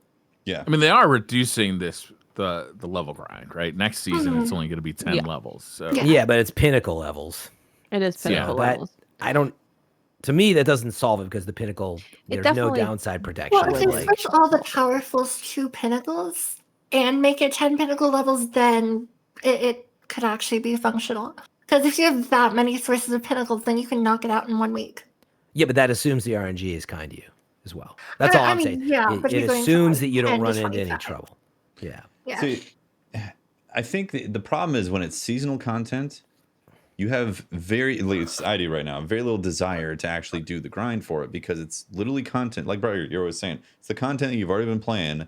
You don't want to keep on playing the same content to get the number to just go up so you're doing the same damage to enemies that you've already been fighting before. It's not a fun, rewarding experience. When it's new content, when a brand new DLC hits and you're playing new levels, new things, and you're leveling up through that, then it's okay because it's like, well, this is part of the RPG experience. But seasonal content, ugh, no thanks. yeah. Yeah, Watts, I think we could cut you off. What were you saying about it? No, I was gonna say that I guess we'll see how it feels next season with just having those 10 points to get from the get-go. Like you are working on your pinnacle power instead of working on getting to 1300. So then you could start working to 1310. So we'll see how it feels. I don't think it's gonna feel much better, but I would like for them to do something that enables people to get into GMs easier. Because there's a lot of people who want to do it, but they just physically do not have enough time in a season to get to that point. And then by the time they're there, you know, the next season's there and then GMs are gone and they have to level up again. So they're just in a perpetual state of never getting there. Yeah. Yeah, and I'm definitely on that side. Just to be clear, like I don't want to play as much of this season as I did. You've succeeded in getting me to do it.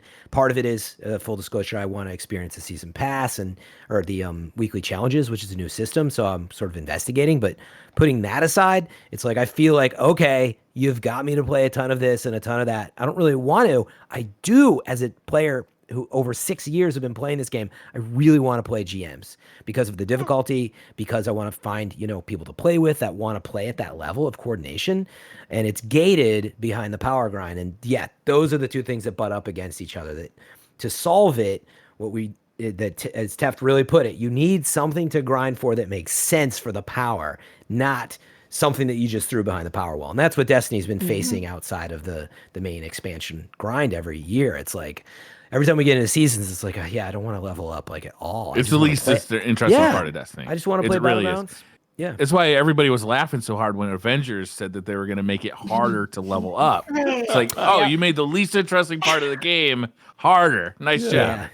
I could go off for an hour on that too. Fran's been playing Avengers. So. Yeah, I actually think they were onto something as annoying as it is, but they don't have enough content, and that's their problem. But same in a way for Destiny is, they don't have enough content seasonally.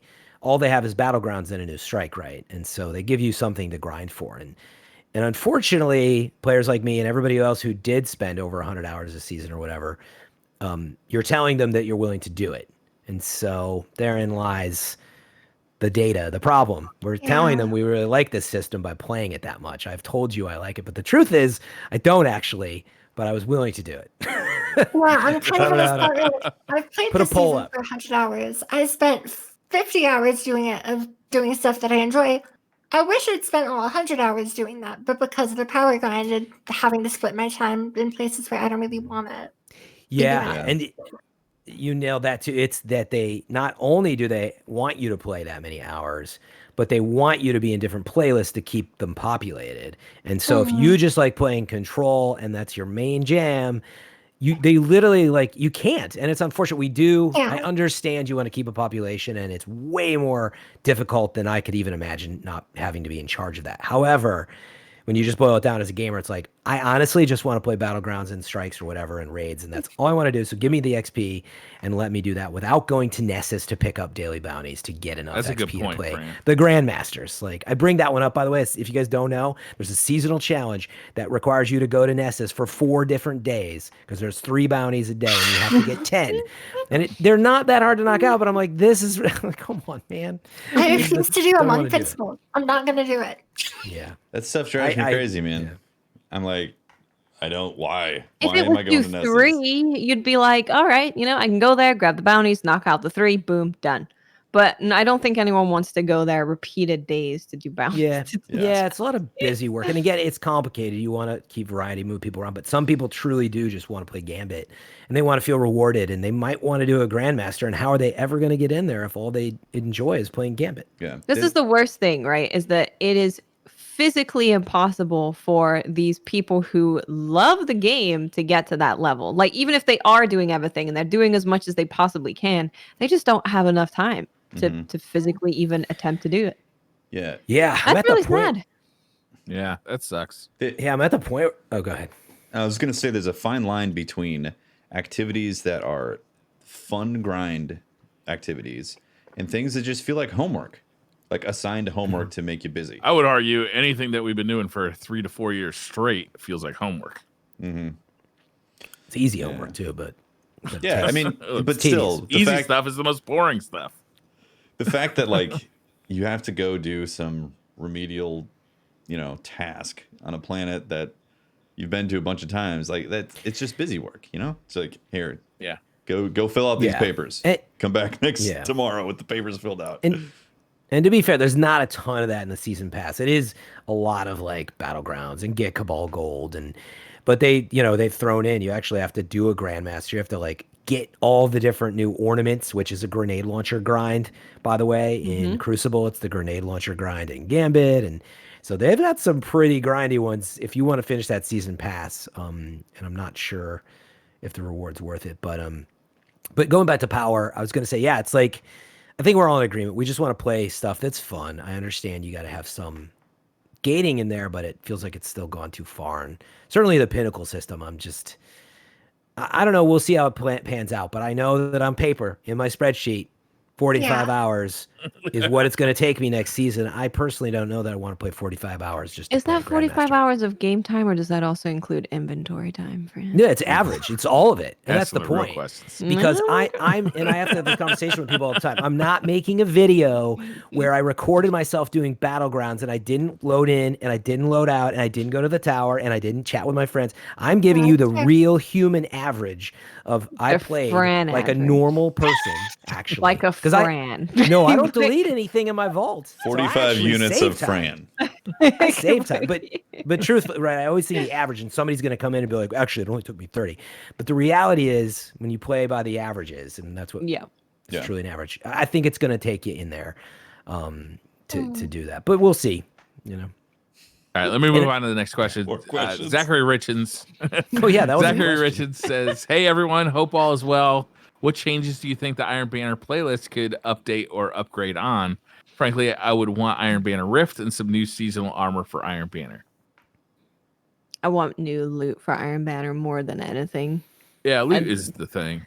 Yeah, we've Can we get had rid of the power stuff requirement? being brought back, and we've had stuff being brought back, and it's old stuff for a while now. Yeah, that's the biggest thing for me. I don't really mind it being control all the time because I do like control, but the loot man. Armor and weapon refresh. Keep doing the new perk thing. I love like Iron Gaze and the idea of, hey, I'm gonna give a stat to gain a stat. Like that's amazing. Keep making those. Primarily those two. Iron Banner as control. It's unique. It's something that only comes up once in a while. Okay.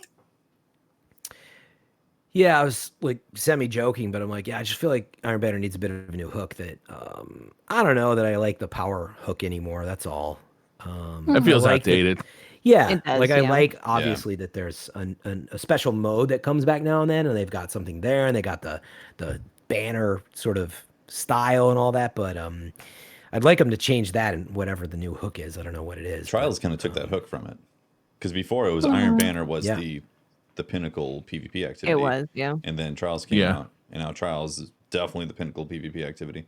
Iron Banner feels like a event.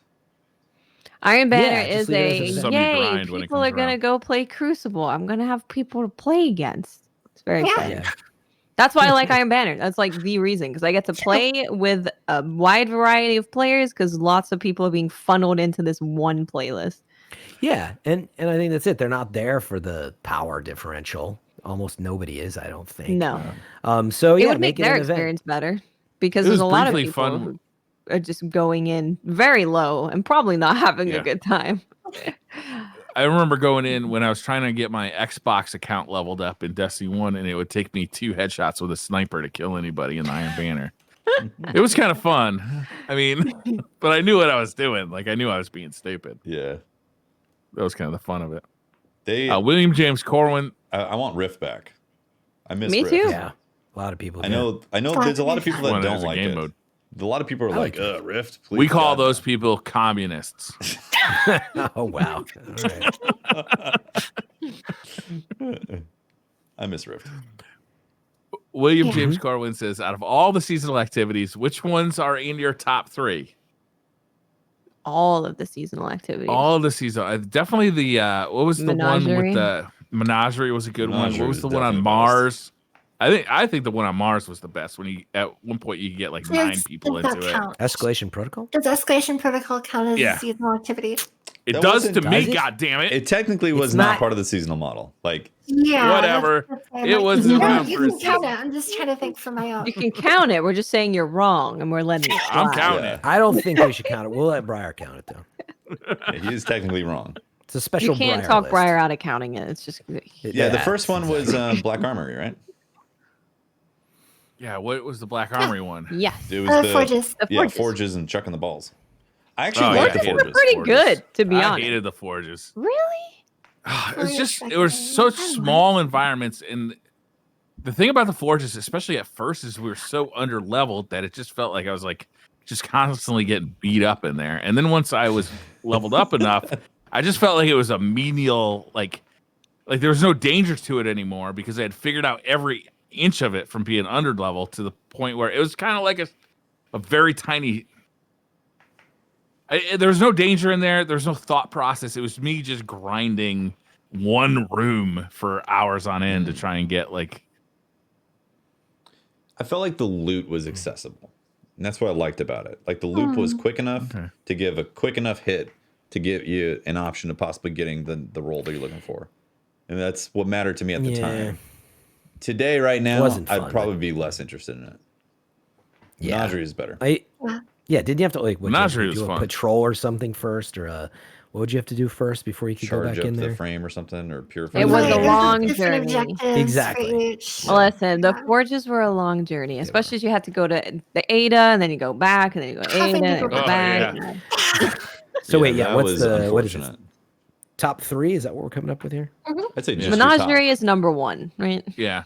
Yeah. Menagerie number 1 for me. Sundial number 2, which was Sundial was essentially great. Menagerie but reined back in. Mhm. And then 3 would be Battlegrounds because even though there is no direct path to loot, tonally it nails it. And it's Yeah.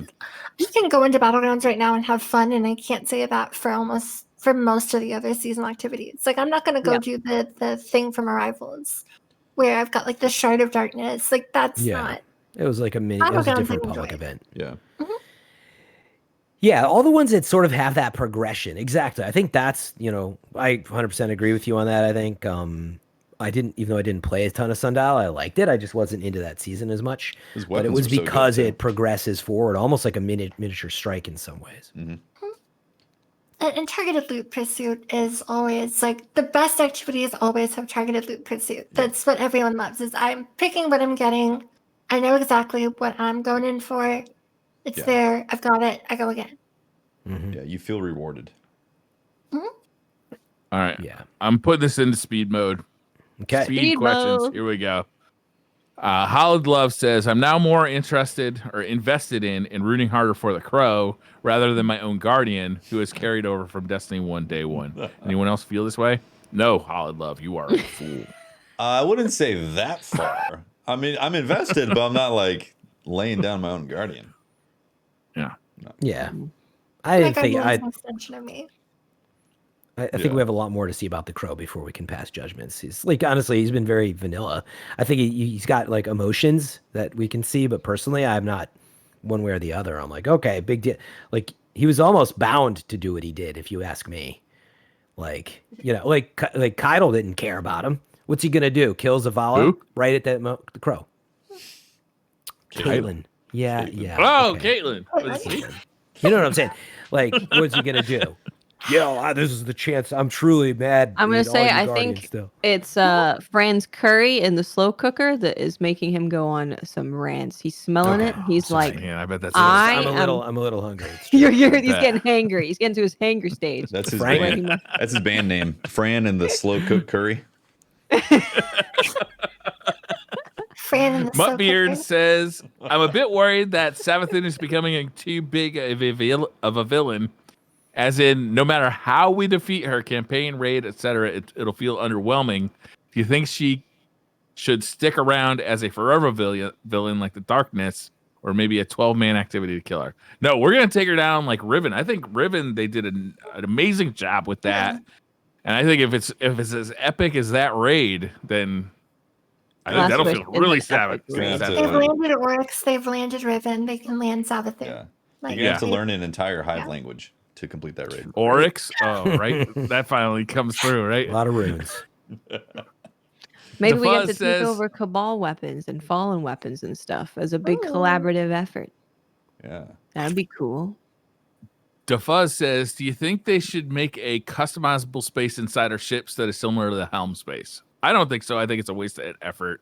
Like, it'd be kind of neat to have like your own little apartment in your ship, but like I'd much rather see them work on stuff I could play in as opposed to stuff that I just like visit every once in a while to show off.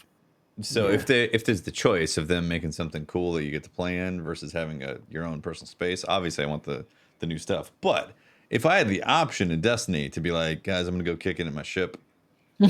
I'm out. You know, I'm gonna go. How much time would you customize. actually kick it in your ship? I mean, enough to like. Like, how much time are you going to spend? Imagine this. Just like, okay, this is my Briar, ship. I'm looking Briar, around. imagine this. All right, let's go shoot some stuff. Imagine this. You go to Tess Eververse and she has a brand new pair of Crocs sitting there that you can put on display in your ship. Are you not going to pay money for those Crocs and put it in your ship? This is the ultimate betrayal. How could you, Tefty?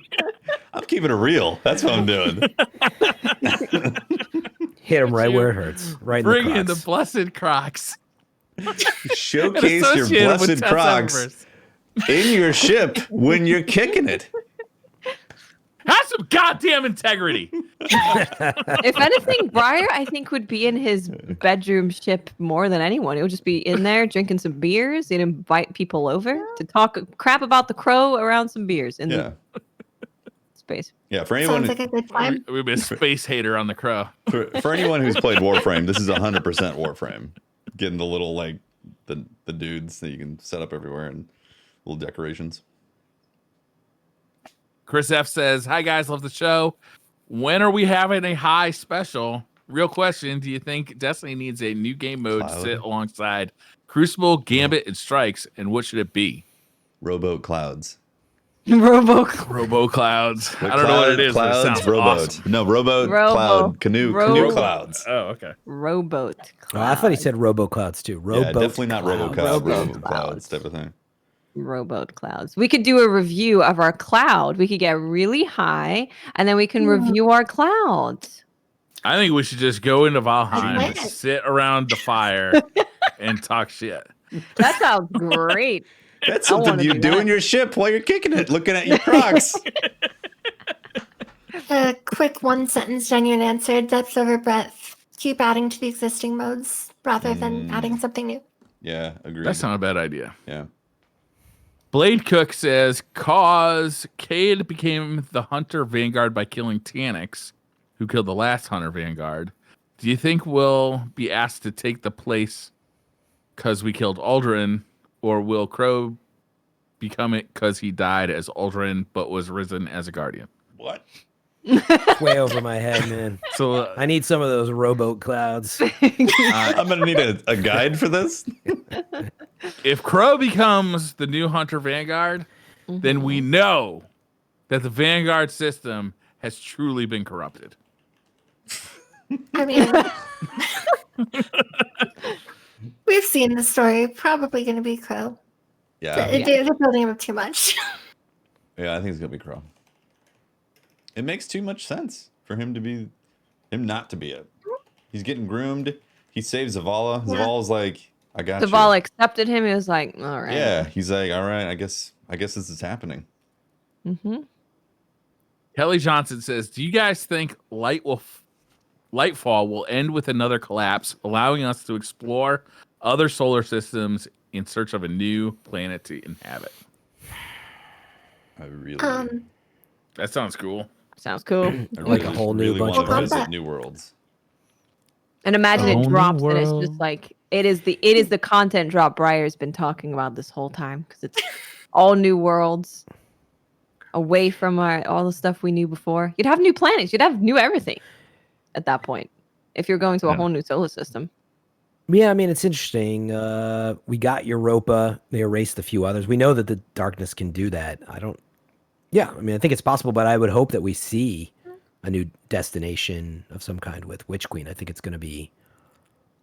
I think the most interesting thing to me that could happen with Lightfall is the Traveler leaves, we all lose our light, and then the next expansion or the next game is we're not Guardians anymore.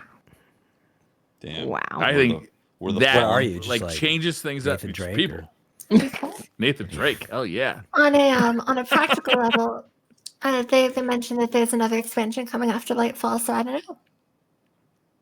And We Lightfall know that sounds there's pretty. like a continuation of the big. story. Yeah, it sounds pretty big. They were like, hey, we need one more to finish the arc.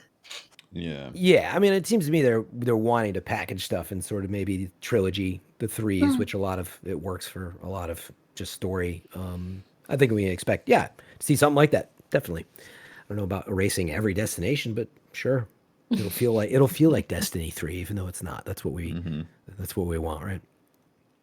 Awesomeness says, does anyone remember Pocket Infinity, the full auto fusion? It Yes. was one of, if not the only, exotic left behind by Taking. It's not the only. It's also a gun that's in the Fifth Element as well. Fifth Element had it first. Yeah. True. They said, was it during? I don't know if it was during a live stream or something. It might have been during a live stream where they said it is literally impossible for us to bring Pocket Infinity back because it is straight up broken. Like it just doesn't work. Yeah. But He's that being definitely said, they rare. will bring it back. It'll just do something different.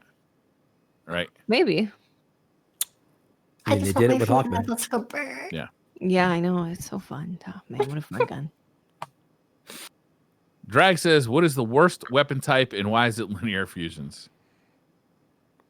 Linear fusions, They're just never not are powerful kinda enough. Get useless. out of here. Well, I like how linear fusions feel, by the way. They're fun to use, but you're right. They're not powerful. Yeah, and by the way, Sleeper was awesome forever. Linear fusions It rule. was. They're just not True. where they need to be, and I would expect to see them in the artifact soon enough and It- buffed. So hold on to that new threaded needle as well as other roles. There you Trust go. me. There's been a few times where they've had a moment to shine if you had the right role. And it was fun to use and they're also pretty practical. But they do kind of get forgotten about quite a bit. Yeah, it's funny because like we're in Grandmasters and high-end events using snipers, and like we're like, I don't know, man, the linear fusions don't feel right. I'm like, it's pretty much just a sniper. It's just gotta feel that powerful, if not more, especially using heavy. So I think it's gonna come around, and we're seeing that with the artifact. Like they kind of need to not everything can be powerful because it kind of screws up the sandbox a little bit, right? So I love how they feel. I can't wait. I felt, by the way, bows. I went through the same thing. I was using bows a ton because they just felt so good. And people are like, why are you using bows all the time? Just use mountaintop. I'm like, leave me alone. It feels awesome. Don't you And play video games for fun? You idiot? it was, only You're supposed to only min-max play and it at max peak DPS. performance ever. Otherwise, why even play? God. But yeah, I just got an auto loading frenzy, and I'm holding on to that. I think we're gonna see them come around, and it'll be fun. They feel really I'm good sure they will. as long as you have enough ammo. Yeah. Ammo's a problem with those. It's another thing. Yeah. Hand of the Queen says, what purpose does the seasonal Iron Banner quest serve besides blocking me from getting armor from the bounties, which frankly is annoying during the leveling process? Nothing. It doesn't. It doesn't. Yeah, you're right. Yeah. Katie says, what's the best Guardian class for day-to-day life? Day-to-day life. I was thinking maybe a Titan bubble would be good to keep coronavirus away from you, but everybody's wearing a mask. We all have You helmets can on. walk through the Titan bubble. Yeah, so you I know- feel like that's not. People are attracted to the What's bubble, the man. SPF on a Titan bubble? 5,000. I Like, think it gives you, like- reflects all infrared. I think it's Yeah. completely like max. So, like, yeah, I you're could, like, totally. you I'd can be out in never the get sun skin for- cancer if I spend my life in a Titan bubble. Yeah, I think it's totally protected. If it's only 100% Yeah, I mean- directly I mean, you related to might the get sun. some weird like. Can I Titan bubble clam bake a radiation. Titan bubble? You can hotbox a Titan bubble. Probably. Yeah. Yeah, that's what I'm that's a talking good about. point. Same difference. Generationally, the same thing, though. Yeah. So we are old. That's what we've learned. I don't know. I don't know, most man. Functional. I don't know. I mean, Going being invisible able to go would be useful. That's what I was just about to say. Going invisible would be pretty solid. Yeah. It's just, Yeah, it's tough. You to, pervert. So okay, No, you're the pervert. You Talking lead, about you lead a life of your crime. perverted deeds. Like, You're all right? stealing really expensive art, apparently, from the Louvre or something. All right. Going Yeah. invisible. Exactly. I still What one of was those. it? I'm set for life. Just one. Where are you going to sell it? The Black dark market. web. The dark web. Yeah, the dark web. There's some rich dude there probably. Yeah. who wants to buy. NFT, dark Yeah, web. it's definitely If not you're going to be an anything, FBI. someone's gonna want it. Wall of Radiance, cure cancer. Stick a Oh. sword in the ground, and boom, you're cured. True. That is true. That's a good Alright. one, actually. If that's what it does, that Damn. wins definitely. Yeah, Yeah. If it feels like that, just stick a sword in the ground. Everyone's good. Hold up. Yeah. That Oh, just yeah. made me realize you could be actually super selfish and go with self-res. You did. Yeah, So bring it Boom. back. pretty good. You're Warlock back into, SC1, you're springing yeah. back into life. Yeah. Easy says, if you could design a new finisher animation, what would it be? Ooh. I think I would take something know- from Mortal Kombat. Like Like a finishing move? you rip their head Finish off them. and the Yeah. spine is coming out and you're holding it. Yeah. You can pull out their skeleton, Yeah. you know. Be like, this is no longer PG-13. I was thinking Jean-Claude Van Damme when he does in Bloodsport when he does the full split and then he uppercuts the guy in the junk and he goes, ah! That would be good. And I can totally see them doing that too. It'd be pretty Totally great. see that. I agree with Brian. That's good. Yeah, it's funny. I generally don't. I know that I'm not going to sound very fun with this, but shocker. I don't like any of the stuff that's like stupid sports ball or like it's a I'm saying non-guardian. Bloodsport. It's not a sport. It's No, I'm not fight to doing the it. death. I'm saying Blood that sport, sounds man. cool. That's cool. I like stuff that like could maybe the guardian would actually Kumite, do motherfucker. in that world. But I was gonna say, I don't know if it actually fits in, but to maybe even depart with that, I was like thinking of the way the Sentinels or like Cyclops looks in X-Men, where it's like it's just like this beam of light that finishes it. Something like that could be pretty cool. I'd go Pretty cool. Pretty that. cool. I think it's Think- borderline guardian. For still. me, I'd probably go with the anime glasses push up thing. So you go to do the thing, you push the glasses up, and then yeah. I want that. Wait. What's So- the I would finishing love that. part of that? Well, push you the could- glasses up and they You could die. push the glasses up, and then you could do like one of these or something to And finish then them. they keel Or you over. just give them like a piece, and then they I don't know, are obliterated. Space magic. I like it. Daniel says, hello, question is a new Destiny the game player who's been ravaging every podcast and video under the Traveler, buying lore books and playing the soundtrack to get my class concentrating. He's a teacher. What the hell have I got myself into? Chaos. Utter chaos. Yeah. If Yeah. you're listening to this show, I mean the darkest of corners of this community. That's true. Destiny was Yep. like the thing that got you Turn into back. some disgusting things. If you're Yeah. here already, Briar's weird, Turn back. invisible, perverted stuff. We haven't even talked about Eden Briar yet. True. It's got to be a question. Oh, in there that could be the somewhere about it. finisher. Yeah, where's I come on, didn't Eating think- Briar? Come on, This is a Briar. How many of stupid those fun did you game. cut? I cut them all. I cut every single one How of them. dare you? It is a 5-year-old joke. Yeah, that's what makes it funny. I don't even. No, wait, never mind. It can't be 5 years. There's no way. It is Nah, it's not 5 so years. old. It's not even a year. The I'd origins say. of this joke Holtzman was started. definitely around for Listen, the origins of this joke started with a question from Twitter questions. It's Yep. amazing. that I should have never read. Destiny's a Welcome great to game, the though. game, man. Welcome. I hope Yeah, you have a welcome. lot of fun, Daniel. Yes.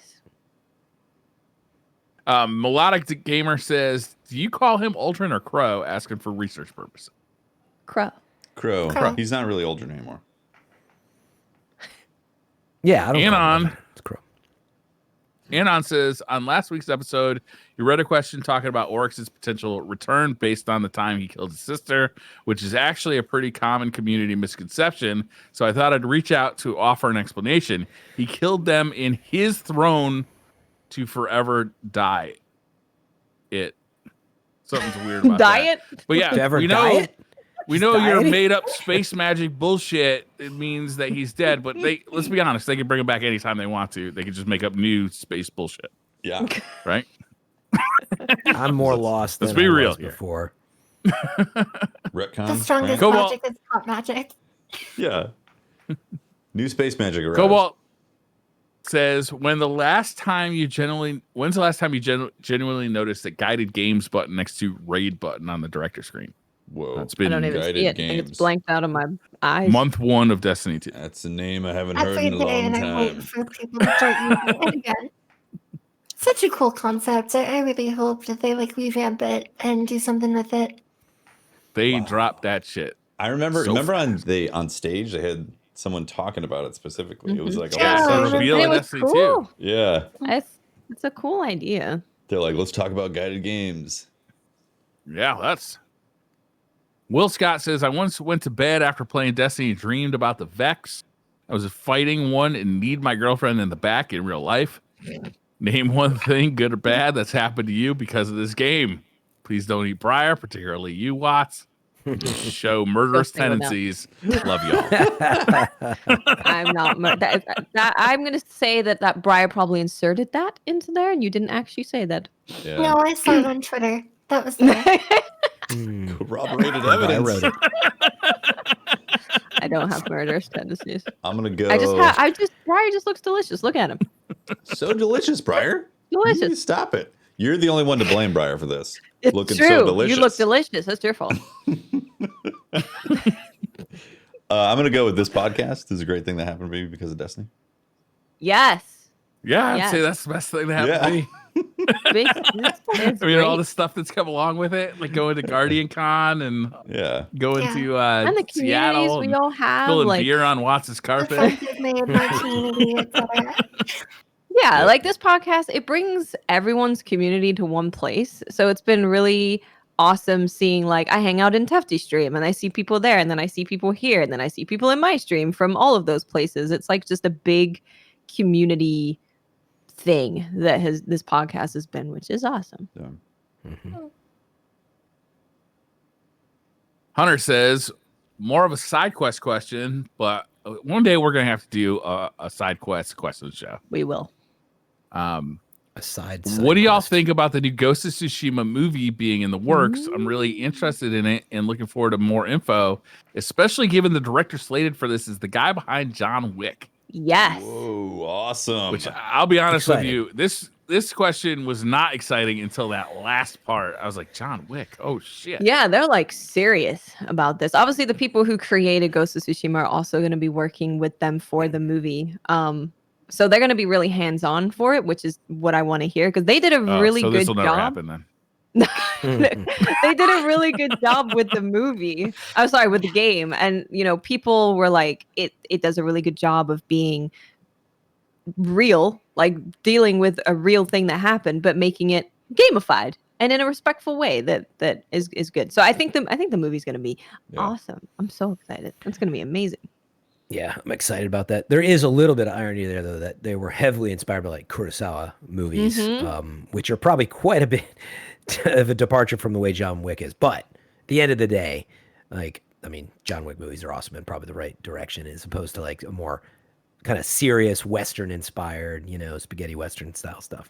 But hopefully they have some of those references in there, though. Yeah, you could totally see it though. The battles, with the the showdowns and hitting like say 5 strikes with your abilities. Like you could see that in the John Wick vein, in the samurai style. Oh yeah. Like that's you can totally see that. Definitely. That'd be cool. Plus puppies. To me, the most exciting part of Puppies, Ghost of Tsushima was the combat, not the story. So they better have making an fox action shrines. movie sounds awesome. They better. And hot springs with nude scenes. I want to see that dude's butt. There's Briar invisible over by the tree. I'm not being invisible. I'm out in the open saying it on a podcast. How much more invisible can I be? He's in the onsen now. The Omega 222 says, with the warm weather on the horizon and more people getting vaccinated, what's one thing that you want to do this summer or someplace you want to go? Hope everyone's doing well and holding strong. Hope you are too, Omega. I don't want to jinx it. I Disneyland. don't get my hopes up. Too early to tell. I would like to I'm getting go- one of them rad rovers. It's a bicycle with a battery and like a little motor. Yeah, So I can, I'm getting one of those. I think that'll be a fun thing to do Nice. this summer. that's cool. Not going to be overly presumptive and say it's going to be cleared up this summer, but go visit Destiny friends whenever this all blows over. Probably head to Orlando. Nice. Yeah. Yeah, I was going to say visit. if I wasn't like, being a Debbie Downer, if we could do Guardian Con, which, is obviously not going to happen this year, but GCX happening virtually Hopefully next year. should be cool as well. But something like that, yeah, we talked about it. I forget if it was on the show or before the show about like conventions happening. And I think we're all, as gamers and Destiny fans, ready for a meetup when the time's right, I just recently became aware of a fighting game tournament that actually happens like 15 minutes away from my house, 15, 20 minutes away from my house. Really? It's big too. It's called the East Coast Throwdown. It's like big. I had no idea. Interesting. Heard of it. So I was like, shit, I want to do that. I want to I go there. I have an idea though. They're saying small groups can maybe get together for, say, like a barbecue at Briar's house. Maybe we could get together. You're all getting little- canceled. Barbecue Briar. Wow, Highly man. offensive. 4th I of will July bring you barbecue awesome Briar. It'll be worth it. Trade a 'Cause I beer need for it a to leg? It's really got to soak in. Get it in. Phoenix Fire says, other than rock and roll, what genre of music is the best foundation to build your city on? This is only old people are going to it's know a what the reference fuck to this something. is. That even I took me a second. I was I like, do. I understand it as well. hey, I'm young, not Star. uncultured. Starship. what's the name of I that? mean, thing? rock and roll Starship. is the answer. Jefferson airplane Starship. Yeah. Jazz. I want my city to be built on jazz. Imagine how cool that city Oh is. man, Jazz it's so music improv- intensifies? Provisional. Like you're gonna have fucking buildings growing out of every fucking direction. Like That's you're gonna have be cool. stairways that go nowhere and Hell yeah! doors You that walk open in up and to you're like like, cliff wow. sides. This place is awesome. It's like an MC Escher, bebop and scat. Yeah, Random Wow. stairways. That would sound That makes David me Bowie's think. I'd like there, to go jumping there. between I the think you need a stairs. little more structure in your Nope. city. Nope. And see, here's the thing. Only jazz. Here's the thing. I want to visit a city like that, but do I want to live in a city like that? If I'm I gonna do. live in this city that I'm basing off of music, maybe I want something chill.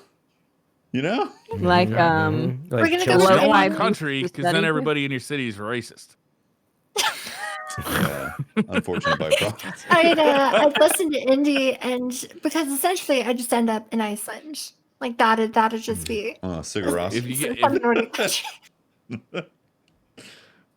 if you have an indie city, then nobody's got any money. Yeah, you have a fair point. But then again, abolish money. Maybe they all Abolish have really money. successful Etsy accounts. Go back to the barter system. Barter system, yeah. I'll give you a pig for this PlayStation 5. You're probably more likely to get a PlayStation 5 that way. I don't know if any PlayStation 5s are going to get made if we go back to the barter system. Really kind of put a clamp down on how do we actually do stuff. How about R&B? Like real smooth. Ooh, yeah. Groove. Like that. Yeah. Everybody's rocking. Do you love R&B? The population might go up a lot, though. I don't know. Fuck yeah. Population Careful boom. with that one.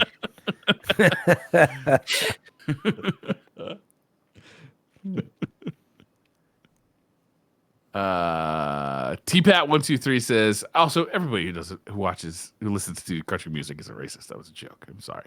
Yeah. TPAT123 says, why make is jokes. the Taft and Breyer Also, sound we don't drunk? actually eat briar. Clearly, I want to point this out. Because he won't We're let not us come actually over eating for the briar. small event. TPAT123 says, why is it that Taft and Breyer sound drunk yet normal when you listen to the podcast at Half Sweet?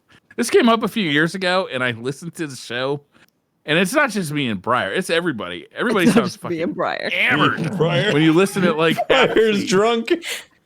Because when you're drunk, you do It's talk not just half-speed. me and Briar who sound drunk. Okay? Yeah. It's also Briar. Also, I was drunk. Also that, yeah, when you slow him down, he sounds extra drunk. VHRP says, if you could go back in time and relive one fond memory that you have, what would it be? Just go back in time to your actual life, right? Yes. It's only within your You life, in other words, right? experienced. Yeah. You can only relive one Can't, fond it's not like memory. Quantum Leap. I can't jump inside someone else's memory. No. Could be interesting though if it was cool. That would be good. That would be better, actually. Right? Scott Bakula. Relive. One fond memory. I'll just pick an easy one because it's always a little blurry for me. But one of my very first memories ever is a super vivid sunrise. I grew up on a farm for the first 5 years of my life, and like the colors in my mind are like so painterly and vivid. It's crazy because it was gold, it was blue, it was purple, and my grandpa actually just took me out for a walk, and it was like dew on these grape leaves, and like it's really vivid memory because I think I was so young and hadn't seen a sunrise with those colors. So I'd like to go back and for me that would be amazing. So Awesome. When I had a college job and I was working at Staples, and this dude came in and he was telling me about Bitcoin. Man, wish If I you had done only something listen. about that. Yeah. it's telling you all about the Doge. Yeah. That was a long time ago.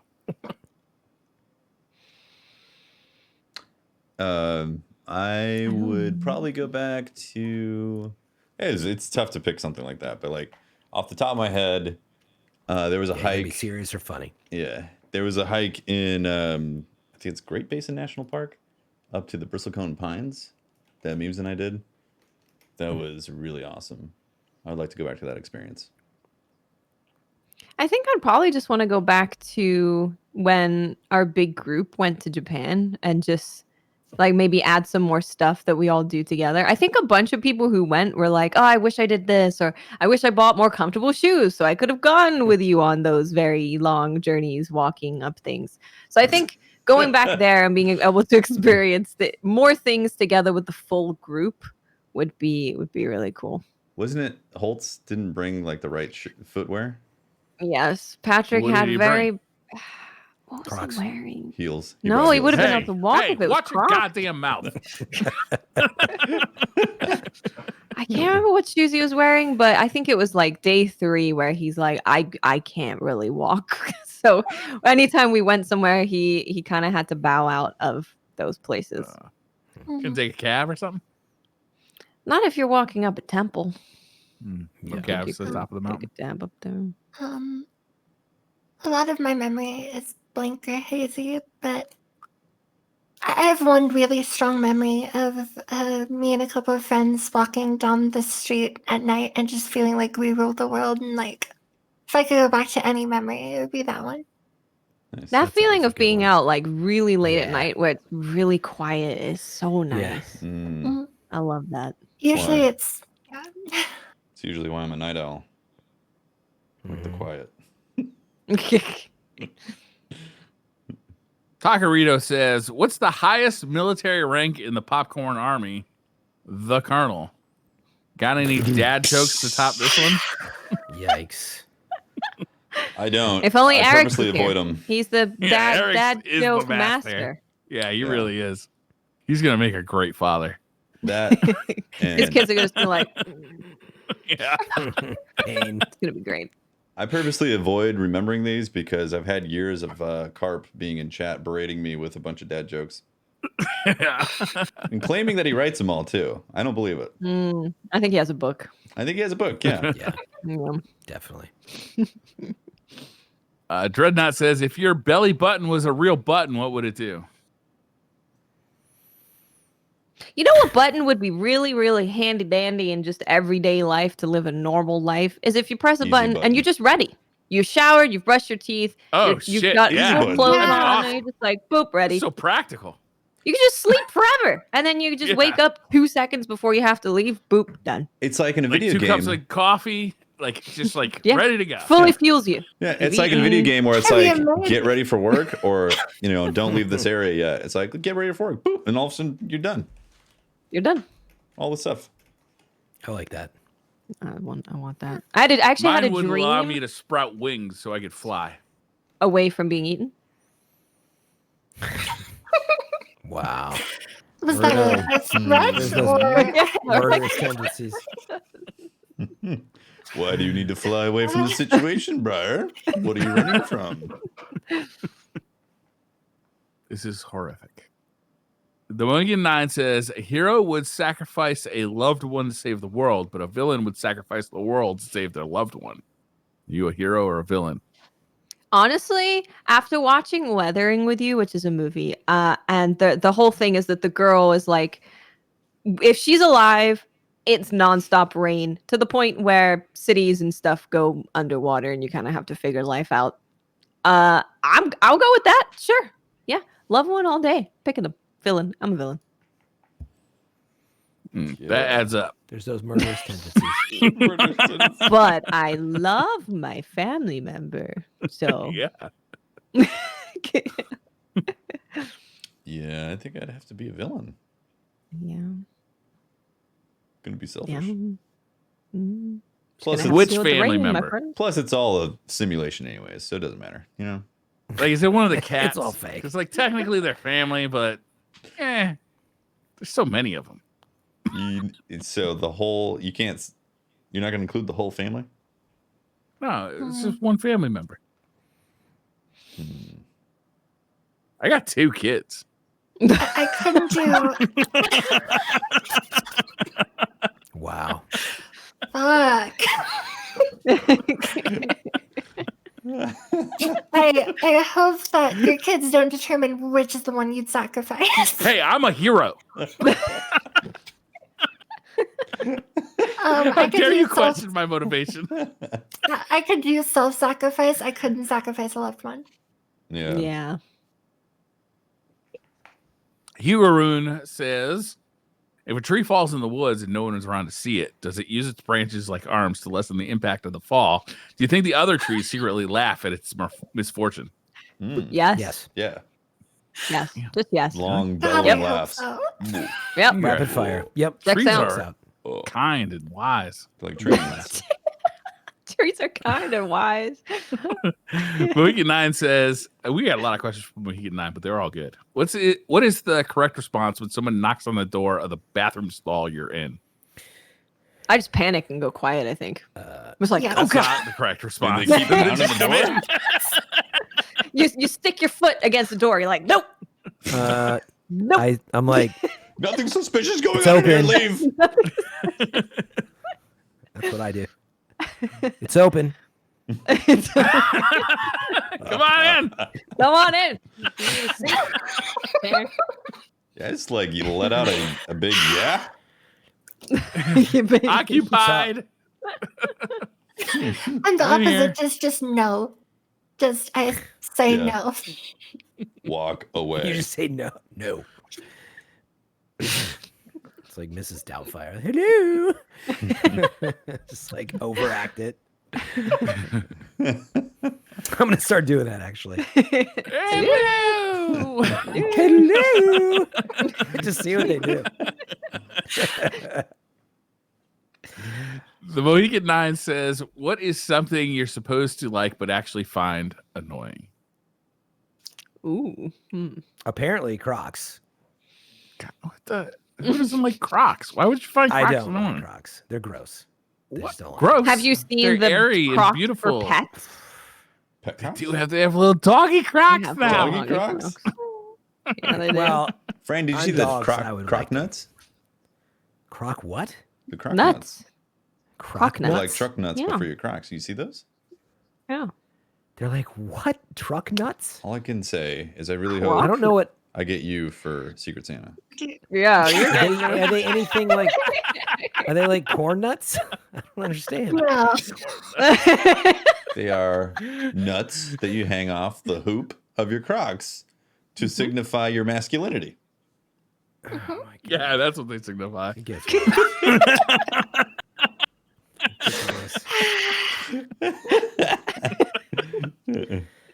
Oh man. What happened to rapid fire? Yeah, this ain't rapid fire. So long ago. That was the last question of the night. We're done. You can go and Yes. have your curry. Nailed it. Go nuts. We have solved all the problems of Destiny once again. We Welcome, have. buddy. That's what we More think of Croc the Stasis retuning. There's- Right? That's right. Yeah. Hoplite, where can people find you? People can find me over on at twitter.com/hopliteplays, twitch.tv/hopliteplays, and youtube.com/hoplite because I can't bear consistency. Awesome. What's your stream schedule? Do you have a stream schedule? So generally, I try to go live around 5 or 6 p.m. Central every day for about 4 to 5 hours, and if I can't, I'll let you guys know on Twitter beforehand. Awesome. Awesome. Very cool. Fran, where do people find you? You can catch me right here on Twitch TV. It's FM3_. If you search for FM3, you'll find it real easy.